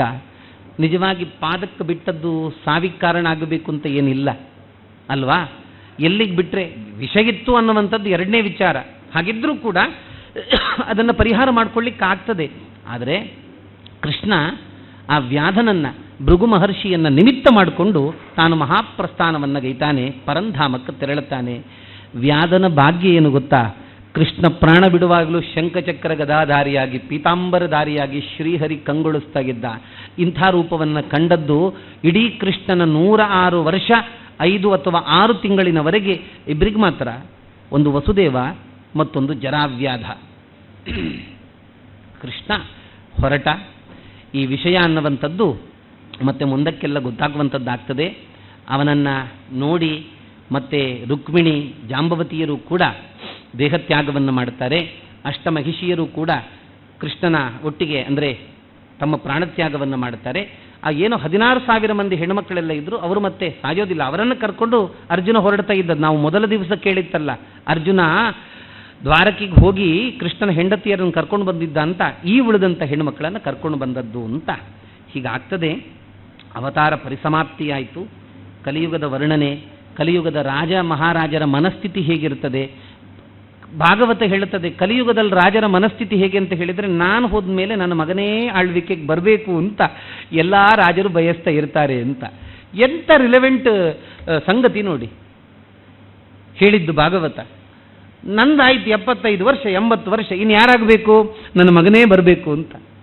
ವಂಶ ಪಾರಂಪರ್ಯದ ಆಡಳಿತ ಪ್ರಜಾಪ್ರಭುತ್ವದಲ್ಲೂ ಬರ್ತದೆ ಅನ್ನುವಂತಹ ಸಂಗತಿ ಈ ಹಿನ್ನೆಲೆಯಲ್ಲಿ ಭವಿಷ್ಯದ ರೂಪದಲ್ಲಿ ಮಾತನ್ನು ಹೇಳಿತ್ತು. ಕಥೆಯನ್ನು ಕೇಳ್ತಾ ಇದ್ದವ ಯಾರು? ಪರೀಕ್ಷಿತ. ಕಥೆಯನ್ನು ಹೇಳ್ತಾ ಇದ್ದದ್ದು ಯಾರು? ಶುಕಾಚಾರ್ಯರು. ಕಥೆಯನ್ನು ಹೇಳ್ತಾ ಇಂತಿಂಥ ಸಂಗತಿಯಪ್ಪ ಅಂತ ಹೇಳಿ ನಿಲ್ಲಿಸ್ತಾರೆ. 7 ದಿವಸ ಆಗಿದೆ. ಸಾಯಂಕಾಲದ ಹೊತ್ತು ತಕ್ಷಕ ಬರ್ತಾ ಇರ್ತಾನೆ ಬ್ರಾಹ್ಮಣನ ವೇಷದಲ್ಲಿ. ಬರ್ತಾ ಇದ್ದಾಗ ಇನ್ನೊಬ್ಬ ಬ್ರಾಹ್ಮಣ ಸಿಗ್ತಾನಂತೆ, ಕಾಶ್ಯಪ ಅಂತ ಅವನ ಹೆಸರು. ಅವನ ಹತ್ರ ತಕ್ಷಕ ಕೇಳ್ತಾನೆ, ಒಂಚಿ ಬಿದಾಡ್ನ, ಎಲ್ಲಿಗೆ ಹೊರಟದ್ದು? ಅಲ್ಲ, ಪರೀಕ್ಷಿತ ಸಾಯ್ಲಿಕ್ಕಿದ್ದಾನಂತೆ, ತಕ್ಷಕ ಬಂದು ಕಚ್ಚುತ್ತಾನಂತೆ. ಆ ಕಚ್ಚಿ ಆದ ಮೇಲೆ ಅವನನ್ನು ಬದುಕಿಸ್ಲಿಕ್ಕೆ ನಾನು ಹೋಗ್ತಾ ಇದ್ದೇನೆ ಅಂತ ಕಾಶ್ಯಪ. ಹೌದಾ? ಏನು ಸಾಮರ್ಥ್ಯ?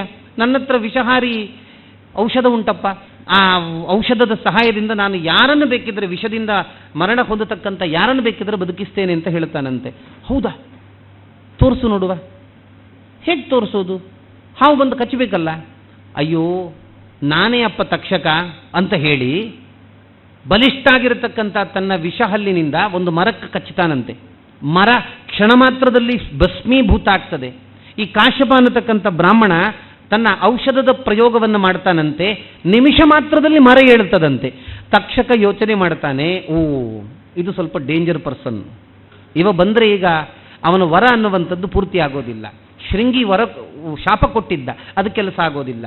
ಮತ್ತೆ ಅವ ಹೇಳ್ತಾನಂತೆ ಕಾಶ್ಯಪನ ಹತ್ರ, ತಕ್ಷಕ ನೋಡಯ್ಯ, ಹಣಕ್ಕೋಸ್ಕರ ಬಂದವ ನೀನು, ಈ ಕೆಲಸ ಮಾಡೋದು ಯಾಕೆ? ಹಣಕ್ಕೋಸ್ಕರ. ಆದ್ದರಿಂದ ಯಥೇಷ್ಟವಾಗಿ ನಿನಗೆ ನಾನು ವಿತ್ತವನ್ನು ಕೊಡ್ತೇನೆ, ಹಣವನ್ನು ಕೊಡ್ತೇನೆ, ಅದನ್ನು ತಗೊಂಡು ಸೀದಾ ಹೋಗಬೇಕು, ಬರಲಿಕ್ಕಿಲ್ಲ ಅಂತ.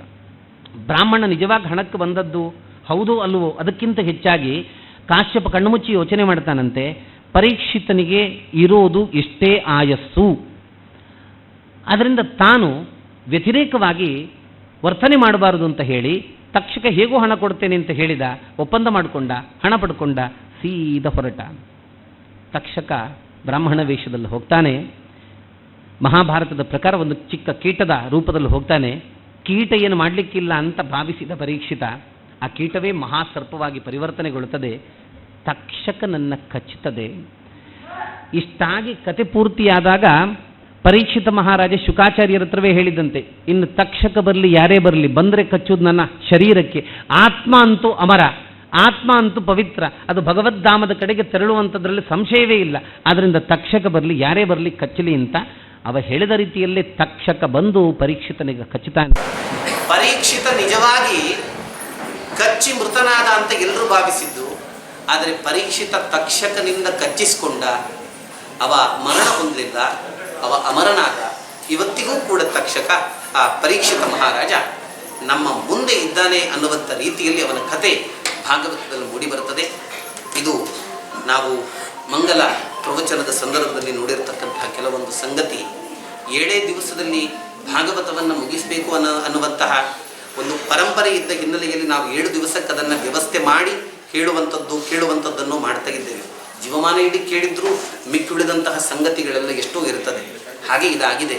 ಆದ್ದರಿಂದ ಈ 7 ದಿವಸ ಪ್ಲಸ್ ಇವತ್ತೊಂದು ದಿವಸ, 8 ದಿವಸಗಳ ಕಾಲ ಆ ಭಗವಂತನನ್ನು ಭಾಗವತದ ಶಾಸ್ತ್ರ ಗ್ರಂಥದ ಹಿನ್ನೆಲೆಯಲ್ಲಿ ಒಂದಷ್ಟು ಅವಲೋಕನ ಮಾಡುವಂತಹ ಸೌಭಾಗ್ಯವನ್ನು ಭಗವಂತ ನಮಗೆ, ಕೇಳತಕ್ಕಂಥ ಸೌಭಾಗ್ಯವನ್ನು ಭಗವಂತ ನಿಮಗೆ ಕೊಟ್ಟಿದ್ದಾನೆ.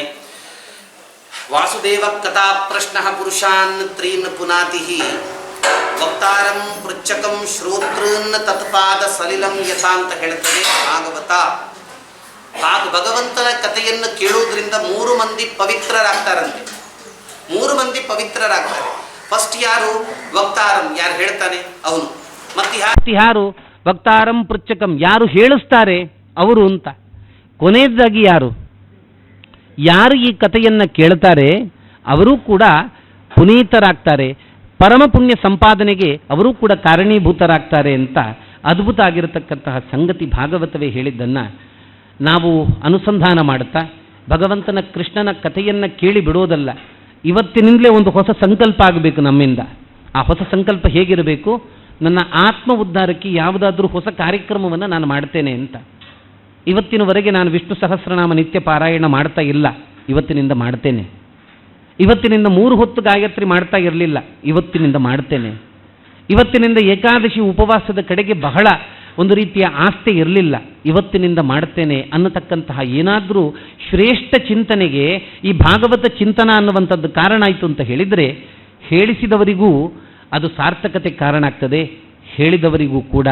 ಅಂತಹ ಒಂದು ಧನ್ಯ ಸಂಕಲ್ಪದೊಂದಿಗೆ ನಮಗೆ ಮಂಗಲ ಪ್ರವಚನವನ್ನು ಭಗವಂತನ ಚರಣಾರವಿಂದಕ್ಕೆ ಸಮರ್ಪಿಸ್ತಾ ಇದ್ದೇವೆ. ಶ್ರೀಹರಿ ಕೃಷ್ಣಾರ್ಪಣಮಸ್ತು. ಪ್ರಾತಃ ಪ್ರಭೃತಿ ಸಾಯಾಂತಂ ಸಾಯಾದಿ ಪ್ರಾತರಂತಥ ಯತ್ಕರೋಮಿ ಜಗನ್ನಾಥ ತದಸ್ತು ತವ ಪೂಜನಂ. ಅಚ್ಯುತಾಯ ನಮಃ. ಅನಂತಾಯ ನಮಃ, ಗೋವಿಂದಾಯ ನಮಃ, ನಾರಾಯಣಾಯ ನಮಃ. ಶ್ರೀಹರಿ ಕೃಷ್ಣಾರ್ಪಣವಸ್ತು.